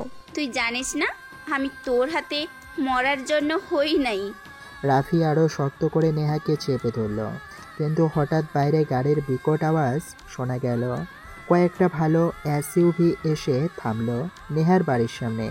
আমি বাইরে গিয়ে পোশাক ও মুখোশটা পরে নিলাম। কিছু লোক বন্দুক হাতে বেরিয়ে এলো, তাদের মাঝে ধীর পায়ে এগিয়ে এলো এক তরুণ শুভ। আরে রাফি ভাই, এত সহজে কি নেহাকে নিয়ে চলে যাবেন? শুভ ঠান্ডা গলায় বলল, তার ঠোঁটের কোণে একটা আত্মবিশ্বাসী হাসি। রাফি একটু পিছিয়ে গেল, চোখ সরু করে শুভর দিকে তাকালো। মার্কসে লেখা শুভ রহমান। রাফি শুভকে দেখে থ হয়ে গেল। কিছু বলার আগে এক সেকেন্ডের মধ্যে শুভর দল গুলি চালানো শুরু করলো। পুরো বাড়ি যুদ্ধক্ষেত্রে পরিণত হলো। গুলি, ধোঁয়া আর চিৎকারে চারপাশ ভরে উঠল। রাফি দূরত্বে সে শুভর পায়ে ধরে বলল, আমার ভুল হয়ে গেছে। নেহা অবাক দৃষ্টিতে তাকিয়ে আছে। আমার লোক রফিকে বাইরে নিয়ে গেল। তখন দরজা দিয়ে রেজবি আসলো। নেহাকে বললাম, শুভ গ্যাং, আমার দলের লোককে আমরা এভাবে সাহায্য করি। এটা বলে আমি রেজবিকে নিয়ে বাইরে গেলাম আর রেজবিকে পাঠিয়ে দিলাম। এদিকে নেহা সব লাশ উল্টিয়ে উল্টিয়ে আমাকে মানে শুভকে খুঁজতেছে, কারণ হামলার সময় আমিও ছিলাম, কিন্তু সে ভেবে নিয়েছে মারা গিয়েছি। সে মেঝেতে বসে আছে। এদিকে নেহার উত্তরবঙ্গের সব লোক এসে গেছে আর নেহা নিশ্চুপ হয়ে মেঝেতে বসে আছে। আর তখন শুভ বাহির থেকে ঘরের দরজাতে গেছে। শুভকে তার লোক চিনে নাই, তাই রুমের ভেতর যেতে দিতেছে না। শুভ নেহাকে ডাক দিল। শুভর কণ্ঠ শুনে নেহা যেন স্বয়ংবিদ ফিরে পেল, দৌড়ে শুভর কাছে আসলো আর শুভকে জড়িয়ে ধরলো আর গালে চুম্মা খেতে লাগলো। আমি অবাক হয়ে গেছি। ধীরে ধীরে পরিবেশ ঠান্ডা হলো। নেহা আবার শুরু করলো উত্তরবঙ্গের হত্যাকাণ্ড। রাত গভীর হলে শহরের নিস্তব্ধতা নেমে আসে, কিন্তু উত্তরবঙ্গের আকাশে সেই রাত নেমেছিল রক্তের গন্ধ নিয়ে। একের পর এক জেলা জ্বলছে আতঙ্কে, আর তার কারণ একটাই, নেহা। যারা একসময় তার গ্যাংকে ছোট করে দেখত, যারা তাকে ধ্বংস করতে চেয়েছিল, তাদের জন্য শুরু হয়েছে এক ভয়াবহ তাণ্ডব। নেয়ার প্রতিশোধ শুরু হয়েছে, আর এই খেলা শেষ হবে তখনই, যখন শেষ শত্রুটিও মাটিতে লুটিয়ে পড়বে। প্রথম হামলা, শিকারের শুরু, প্রথম জেলা, প্রথম রাত। শহরের সব থেকে ক্ষমতাধর গ্যাংয়ের লিডার, যে একসময় নেহাকে অবজ্ঞা করেছিল, আজ তার রাজত্বে নেমে এলো মৃত্যু। রাতের অন্ধকারে সহস্র নেহার গ্যাং ঝাঁপিয়ে পড়ল এক একে, সবাইকে কেটে ছিঁড়ে শেষ করে দিল। কারো হাত কাটা, কারোর গলা দড়িতে ঝোলানো, কেউ বা বুলেটের ঝড়ের নিচে রক্তে লুটিয়ে পড়ল। পরের দিন সকালে শহরবাসী দেখল পুরো গ্যাং নিশ্চিহ্ন। দেওয়ালে রক্ত দিয়ে লেখা, শিকার শুরু হয়েছে। দ্বিতীয় জেলা, ভয়ঙ্কর বার্তা। নেহা থামল না, পরবর্তী জেলায় প্রবেশ করলো যেন মৃত্যুদূতের মতো। এবার আরো নির্মমতা। প্রতিটা শত্রুর ঘরে আগুন দেওয়া হলো। কেউ ঘুমের মধ্যে পড়ে মরল, কেউ পালাতে গিয়ে নেহের গ্যাংয়ের গুলিতে ঝাঁঝরা হয়ে গেল। ঘরের অলিতে গলিতে ঝুলছিল লাশ, রাস্তার মাঝে উপরে রাখা মাথা, শরীর থেকে বিচ্ছিন্ন হাত পা। পুলিশের কাছে কোনো ক্লু নেই, শুধু জানা যাচ্ছে একটি নাম, নেহা। তৃতীয় জেলা, দানবীয় রূপ। প্রতিশোধের এবার নেহার টার্গেট ছিল সেই সব পুলিশ অফিসার আর গুপ্তচর যারা তার বিরুদ্ধে কাজ করেছিল। নেহা জানতো শুধু গ্যাং শেষ করলে চলবে না, তাদের রক্ষাকারীদেরও শেষ করতে হবে। তাই এক রাতে পুলিশের হেডকোয়ার্টারকেই সরাসরি হামলা। নেহা এবং তার গ্যাং মুখোশ পরে প্রবেশ করলো ভিতরে, সবাইকে এক একে হত্যা করলো। অফিসারদের গলা কেটে ফুটপথে ফেলে দেওয়া হলো আর তাদের মৃতদেহ দিয়ে লেখা হলো বেঈমানদের জন্য উপহার। চতুর্থ জেলা, রক্তের রাজত্ব। এবার নেহা তার সব থেকে শক্তিশালী শত্রুর দিকে এগিয়ে গেল। এরা ছিল বিশাল এক ড্রাগ সিন্ডিকেট, যারা নেহার দলকে একসময় নিচ্ছিন্ন করার চেষ্টা করেছিল, কিন্তু এবার তাদের পালানোর কোনো পথ নেই। নেহার গ্যাং চারিদিক থেকে আক্রমণ করলো, বিশাল বাড়িতে আগুন ধরিয়ে দিল। ভিতরে থাকা সবাই দগ্ধ হয়ে চিৎকার করতে লাগলো। কেউ জানালার দিকে ছুটে আসতেই গুলিতে ঝাঁঝা হয়ে গেল। কেউ পালানোর চেষ্টা করতে নেহার হাতে ছুরি ঢুকে গেল তার গলায়। সর্বাসী সকলে শুধু ধ্বংস স্তূপ আর পোড়া লাশের স্তূপ দেখল। পঞ্চম জেলা, শেষ প্রতিশোধ, শেষ লড়াই। এই শহরে আছে সেই ব্যক্তি যে একসময় নেহাকে হত্যা করতে চেয়েছিল। সে জানে নেহা আসবে, কিন্তু তাও সে নিজেকে বাঁচাতে পারবে না। এক রাতে এক দানবের আগমন। নেহা নিজের হাত কেটে ছিঁড়ে শেষ করলো তার সব থেকে বড় নেহা নিজের হাতে কেটে ছিঁড়ে শেষ করলো নিজের সব থেকে বড় শত্রুকে। তার গলা কেটে রক্তে হাত ভিজিয়ে লিখল, নেহার রাজত্ব শুরু হলো। রাজত্ব দখল করে এবার নেহাও শুভের মতো রোমান্টিক হয়ে গেল। রক্তের রাজত্ব শেষ হয়েছে। নেহা এখন শুধু একজন ভয়ঙ্কর নেত্রী নয়, সে উত্তরবঙ্গের একমাত্র শাসক। কেউ আর তার সামনে মাথা তুলতে সাহস পায় না।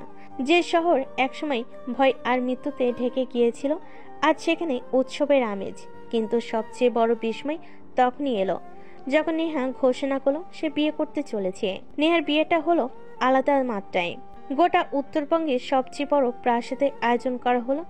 একসময় যাদের নাম শুনেই মানুষ ভয় পেত, তারাই আজ নেহার জন্য বিলাসী আসর সাজালো। ওনার পান্নায় সজ্জিত মণ্ডপ, চারপাশে আলোকসজ্জা, আতশবাজির রোশনাই সত্যিকারের রানীর মতোই নেহা প্রবেশ করলো। শুভ ছিল সাদাসিধে, কিন্তু সেই রাতেও সে একদম রাজপুত্রের মতো সেজেছিল। কেউ বিশ্বাস করতে পারছিল না যে নেহা যাকে সবাই মৃত্যুদেবী বলে জানত, সে এতটা কোমল লাগতে পারে। শুভর হাতে হাত রেখে নেহা প্রথমবার অনুভব করলো প্রতিশোধের পরেও জীবন থেকে ভালোবাসা মুছে যায় না। নেহা নিজে চেয়েছিল পুরো উত্তরবঙ্গে উৎসবের আলোয় ভরে উঠুক, তাই হাজার হাজার মানুষের জন্য খাওয়া দাওয়ার ব্যবস্থা করা হয়েছিল। শহরের অলিতে গলিতে ফানুস উড়ছিল আর বাতাসে বাজছিল বিয়ের শঙ্খধ্বনি। বিয়ের পর রাত গভীর হলো। নেহা আর শুভ একসাথে নিজেদের কক্ষে প্রবেশ করলো। ঘরটা ছিল স্বপ্নপুরী, শুধু মোমের আলো, সুগন্ধি ফুলে ভরা বিছানা আর বাইরে মৃদু বাতাস বইছে। নেহা শুভর দিকে তাকিয়ে হাসলো। তার সেই ঠান্ডা ভয়ঙ্কর চোখে আজ উষ্ণতা শুভর কাছে এসে হাত ধরল। তুমি কি কখনো ভেবেছিলে এমন জীবন হবে? শুভ ফিসফিস করে জিজ্ঞেস করলো। নেহা মাথা নাড়িয়ে বলল, না, আমি ভেবেছিলাম রক্ত ছাড়া আমার জীবনে কিছুই থাকবে না। শুভ তার কপালে একটা আলতো চুমু খেলো। এখন থেকে শুধু ভালোবাসা থাকবে। আর কিছু বললো না। শুধু শুভকে জড়িয়ে ধরল। একসময় যে হাত কেবল প্রতিশোধের জন্য উঠত, আজ সেই হাত শুভর বুকে রাখলো ভালোবাসার আশ্রয় খুঁজে। সেই রাত ছিল নতুন শুরুর রাত, প্রতিশোধের শেষ, রাজত্ব স্থির। এদিকে রিজভি কল দিয়ে বলল, ভাই, সব জেলায় তো আমাদের দখলে, আমাদের রাজত্ব চালাতে পারবো, কিন্তু শুধু একটা বিভাগ আছে, ওইটাই দখল করেছে হাসু ভাই। সেখানে পাহাড়ি এলাকা তো, তাই ওদের সাথে পেরে ওঠে না কেউই। এর আগে আমি লোক পাঠিয়েছিলাম, কিন্তু তাকে মেরে ফেলেছে। এরপর আমি যাই করার কথা বলার জন্য আমাকে হুমকি দেয়। কি করব বলো? আমাকে ভাবতে দে, তোর ভাবিকে নিয়ে হানিমুনে যাব। শুনলাম ওখানে সাজেক নামের একটা জায়গা অনেক সুন্দর। বুঝতে পেরেছি। আমি বাইরে এসে নেহাকে বললাম, জানো, চলো না হানিমুনে যাই, একটু ঘোরাঘুরি করি, ভালো লাগবে। নেহা প্রথমে না করলেও তাকে আর কিছুক্ষণ বলায় সে রাজি হলো। পরে গাড়ি নিয়ে বেরিয়ে পড়লাম। কোনো সাপোর্ট নিলাম না, কারণ কোনো ভয় নাই নেহার। সব সিটি যেগুলো মাফিয়া আছে তারা সবাই শুভ গ্যাংয়ের সাথে জড়িত। আর নেহা হলো সেই গ্যাং সদস্য। কে কি বলবে? রাতে গাড়িতে চড়ে যখন খাগড়াছড়ির থেকে সাজেকের পথে রওনা দিলাম, তখন রাস্তার দুপাশে শুধু পাহাড় আর বন। রাত যত গভীর হচ্ছিল, বাতাস তত ঠান্ডা হয়ে যাচ্ছিল। চারদিকে নিস্তব্ধতা, শুধু গাড়ির গম্ভীর শব্দ আর মাঝে মাঝে পাহাড়ের পাখিদের ডাক। সকালবেলা যখন সাজেকে পৌঁছালো তখন সূর্যের আলো পাহাড়ের চূড়া ছুঁয়ে দিতে শুরু করেছে। কিন্তু নেহা অবাক হয়ে দেখলো পুরো সাজেক ঢেকে আছে সাদা মেঘে, যেন কেউ তুলার পাহাড় সাজিয়ে রেখেছে। সে হেসে উঠল। এটা কি স্বপ্ন? কংলাক পাহাড়ের চূড়ায় উঠে চারপাশে তাকিয়ে তার মনে হলো সে আকাশের কাছাকাছি এসে গেছে। নিচে তাকাতে শুধু মেঘের রাজত্ব। মাঝে মাঝে সবুজ পাহাড়ের চূড়া উকি দিচ্ছে। সূর্যের আলো যখন মেঘের উপরে পড়ছে তখন মনে হচ্ছে রূপকথার কোনো এক রাজ্যে চলে এসেছে। নেহা হাত বাড়িয়ে মেঘ ছুঁতে চাইল, কিন্তু সে ধরা দিয়ে না। হালকা বাতাসের সাথে মেঘ এসে তার গায়ে স্পর্শ করে চলে গেল। এই অনুভূতি বলে বোঝানো যায় না, শুধু অনুভব করা যায়। রাতে পাহাড়ি কটেজের বারান্দায় বসে সে চাঁদের আলোয় সাজেকের সৌন্দর্য দেখছিল। চারপাশে নীরবতা, দূরে পাহাড়ের গায়ে লালচে আভা আর পাহাড়ি মানুষের মিষ্টি গান। সব মিলিয়ে মনে হচ্ছিল এই জায়গাটাই পৃথিবীর সবচেয়ে সুন্দর জায়গা। যদি সারা জীবন এখানেই থাকতে পারতাম। সাজেকের মেঘ, পাহাড় আর সেই শান্ত পরিবেশ যেন তার মনে সব ক্লান্তি দূর করে দিল। সে বুঝল প্রকৃতির সৌন্দর্য আসলে একটা জাদু, যা মানুষের মনকে বদলে দিতে পারে। সাজেক শুধু একটা জায়গা নয়, এটা এক অনুভূতি। 2 দিন থেকে ঢাকায় আসলাম। নেহাকে বললাম আমরা ঢাকাতে থাকি। নেহা সম্মতি দিল। নেহাকে নিয়ে বাড়িতে গেলাম। বাড়ি দেখে নেহা তো অবাক। বাড়ির চারপাশ সবুজে ঘেরা, প্রতিটি কোণে রঙিন ফুলের গাছ। নারকেল, সুপারি ও আম গাছ দাঁড়িয়ে আছে মাথা উঁচু করে। পূর্ব দিকের বাগানে শিমুল আর কৃষ্ণচূড়ার গাছ বসন্তের রং ছড়ায়। আর পশ্চিম দিকে ছোট্ট পুকুরে স্বচ্ছ জল বিকেলের আলোয় সোনালি হয়ে ওঠে। দক্ষিণ দিকে রাস্তার পাশ দিয়ে সারি সারি কাঁঠাল গাছ, সেখানে বসে দুপুরের সময় শিশুরা খেলা করে। বাড়ির সামনে রয়েছে একটি বড় উঠোন, যেখানে সন্ধ্যার সময় সবাই একত্র হয়ে গল্প করত। বাড়ির প্রবেশদ্বারে সুন্দর একটি কাঠের ফটক, যার উপরে মাধবীলতার লতা জড়িয়ে আছে। বাড়ির ভেতরেও একইভাবে নান্দনিকতা ছড়িয়ে আছে। প্রশস্ত বারান্দা, যেখানে বসার জন্য রয়েছে বেতের চেয়ার আর ছোট্ট ফুলের টব। প্রতিটি ঘরে রোদ হাওয়া ঠিকভাবে আসার জন্য বড় বড় জানালা, সেগুলোর পর্দা বাতাসে দোল খায়। ড্রয়িং রুমে দেওয়ালে ঝুলছে গ্রামীণ জীবনের দৃশ্য আঁকা কিছু ছবি, যা বাড়ির পরিবেশকে আরো উষ্ণ করে তুলেছে। রান্নাঘর সবসময় সুগন্ধে ভরা, আর খাওয়ার ঘরের জানালা দিয়ে দেখা যায় উঠানের গাছপালা। বাড়ির ছাদটা সবচেয়ে সুন্দর, সেখানে বসার জন্য রাখা হয়েছে আরামদায়ক চেয়ার। চারপাশে ছোট বড় টব ভর্তি গাছপালা। সন্ধ্যার পর ছাদে বসে আকাশে তারা গোনা, নিচে সবুজ গাছপালা দোল খাওয়া দেখতে দারুণ লাগে। এইভাবে প্রতিটি কোণে সৌন্দর্য ছড়িয়ে আছে, যা মনকে প্রশান্তি দেয়। আর বাড়ির পুরো এরিয়া জুড়েই দেওয়াল এবং কিছু দূর পর একটা ছোট ঘর, যেখানে পাহারাদার দাঁড়িয়ে আছে হাতে গুলি নিয়ে। সবকিছু দেখে নেহা একেবারে থ হয়ে আছে। পরে রিজভি ভাবি বলে সম্বোধনা জানালো। খাবার খেতে বসলো, সবাই একসাথে খেলো। নেহা শুভ এর রুমে গেল। শুভ রিজভির সাথে সাদে গেল।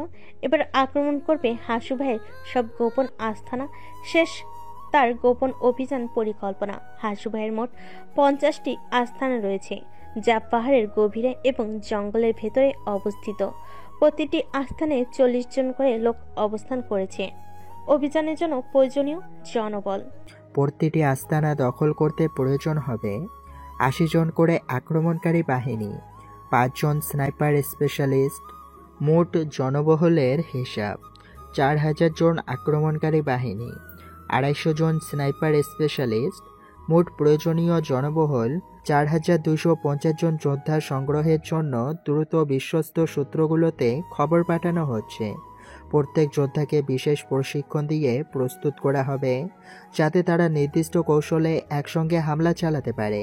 অত্যাধুনিক অস্ত্র ও গোলাবারুদ সরবরাহ নিশ্চিত করতে হবে।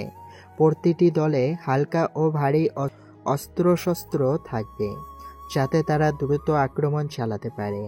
স্নাইপারদের জন্য উন্নত মানের স্নাইপার রাইফেল ও ক্যামোফ্লেজ সরবরাহ করা হবে।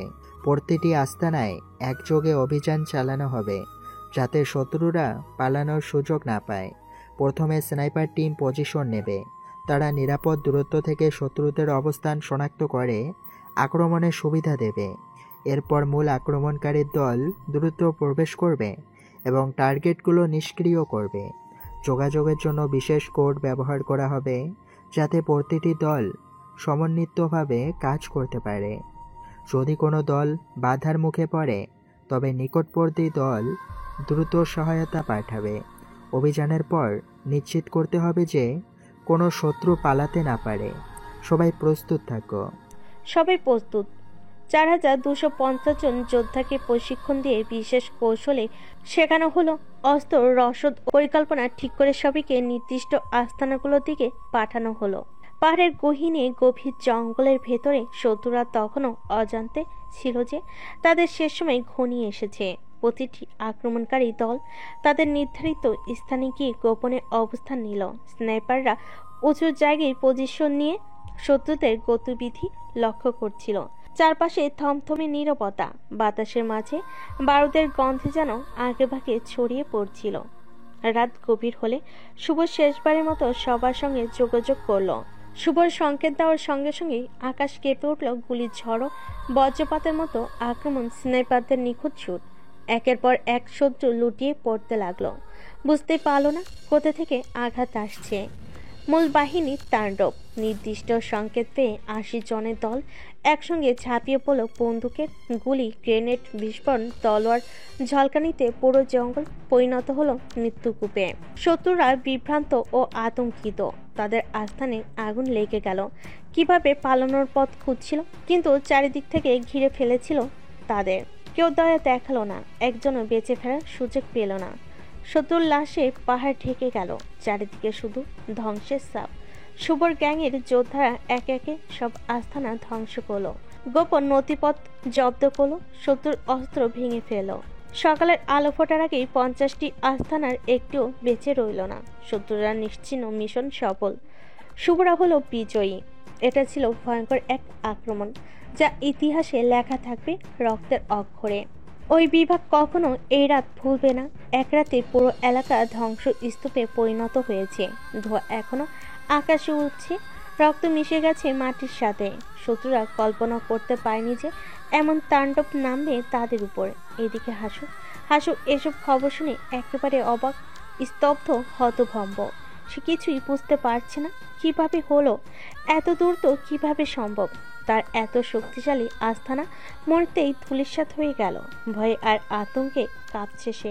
তার বিশ্বস্ত সেনারা নেই। তার শক্তির মূল শিকড় এক রাতের মধ্যেই উপড়ে ফেলা হলো। এটা কি স্বপ্ন নাকি দুঃস্বপ্ন? সে বুঝে গেছে এবার পালানোর সময়ও নেই। শেষ খেলা। হাসুর ভয়ঙ্কর পরিণতি।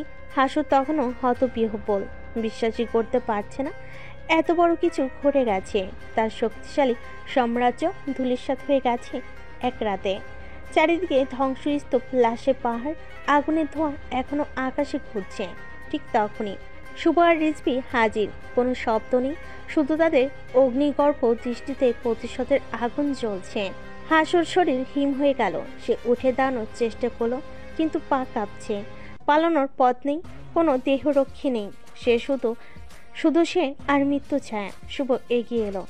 ঠান্ডা অথচ ভয়ানক মৃত্যু অপেক্ষা করছে। হাসু আকুতি মিনতি করতে চাইল, কিন্তু তার মুখ দিয়ে শব্দ বের হলো না। শুভ এক ঝটকায় তাকে মাটিতে ফেলে দিল। এরপর এক পা দিয়ে তার বুকের উপর চেপে ধরল। তুই ভাবছিলি তুই রাজা, তাই না? এখন দেখ কে আসল শিকারী। শুভ ফিস করে বলল, কিন্তু তার কণ্ঠস্বরে ঠান্ডা হিমশীতলতা হাসুর সিদ্ধারা দিয়ে কাঁপুনি নামিয়ে দিল। শুভ তার ছুরি বের করলো। ধাতব আলোয় সেটা চকচক করলো, ঠিক যেন মৃত্যুর ঘোষণা। হাসু চোখ বড় বড় করে দেখছিল, কিন্তু কিছুই করার ছিল না। এক মুহূর্ত দেরি না করে শুভ ঠাস ছুরিটা হাসুর পেটে ঢুকিয়ে দিল। একটানা ঘুরিয়ে দিল, যেন শয়তানের দেহ থেকে সমস্ত পাপ ছিঁড়ে বের করে আনছে। রক্ত গড়িয়ে পড়ছে। হাসুর চিৎকারও বের হতে পারছে না। তার চোখ স্থির হয়ে গেল, মুখ হাঁ করে রইল, যেন বিশ্বাসই করতে পারছে না এটাই তার শেষ। শুভ ছুরিটা টেনে বের করলো। হাসুর দেহটা ধপ করে মাটিতে পড়ে গেল। চারপাশে রিজভির নীরবতা, শুধু রক্তের গন্ধ বাতাসে ছড়িয়ে পড়েছে। শুভ ধীরে ধীরে উঠে দাঁড়ালো। রিজভি তার পাশে এসে বলল, এখন এই রাতে আমাদের বিজয় সাক্ষী। আমরা বেলুন লিখে ভাসিয়ে দিলাম ওই এলাকায় এখন শুভ গ্যাংয়ের হাতে। এদিকে 6 মাস কাছে এসে গেল পুরানো প্রতিশোধ নেওয়ার। আমাকে একা পেয়ে অনেক কষ্ট দিয়েছিলি, আমি আক্রমণ করব। এদিকে আমি রিজভি একটা কাজে বাইরে যাই, অন্যদিকে আইনমন্ত্রী একটা সুযোগ পেয়ে যায় আর সে আমার বাড়িতে আক্রমণ করে আর সব গার্ডকে মেরে নেহাকে তুলে নিয়ে যায়। এই খবর যখন শুভর কানে যায় তখন শুভ তার সব এলাকার লোকেদের খবর দেয়। এদিকে মন্ত্রী ও তার অনেক লোক ছিল, প্রায় 20,000-এর মতো।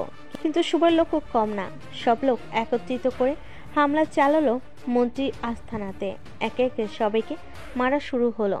চারিদিকে হুলুস থুলুস, গুলির শব্দ এবং চিৎকার। দুই গ্রুপের মধ্যে তুমুল মারামারি শুরু হয়ে গেল। একদিকে শুভ এবং তার গ্রুপের লোকেরা একদিকে দাঁড়িয়ে ছিল, অন্যদিকে মন্ত্রী ও তার দলের লোকেরা প্রতিরোধ করার জন্য প্রস্তুত ছিল।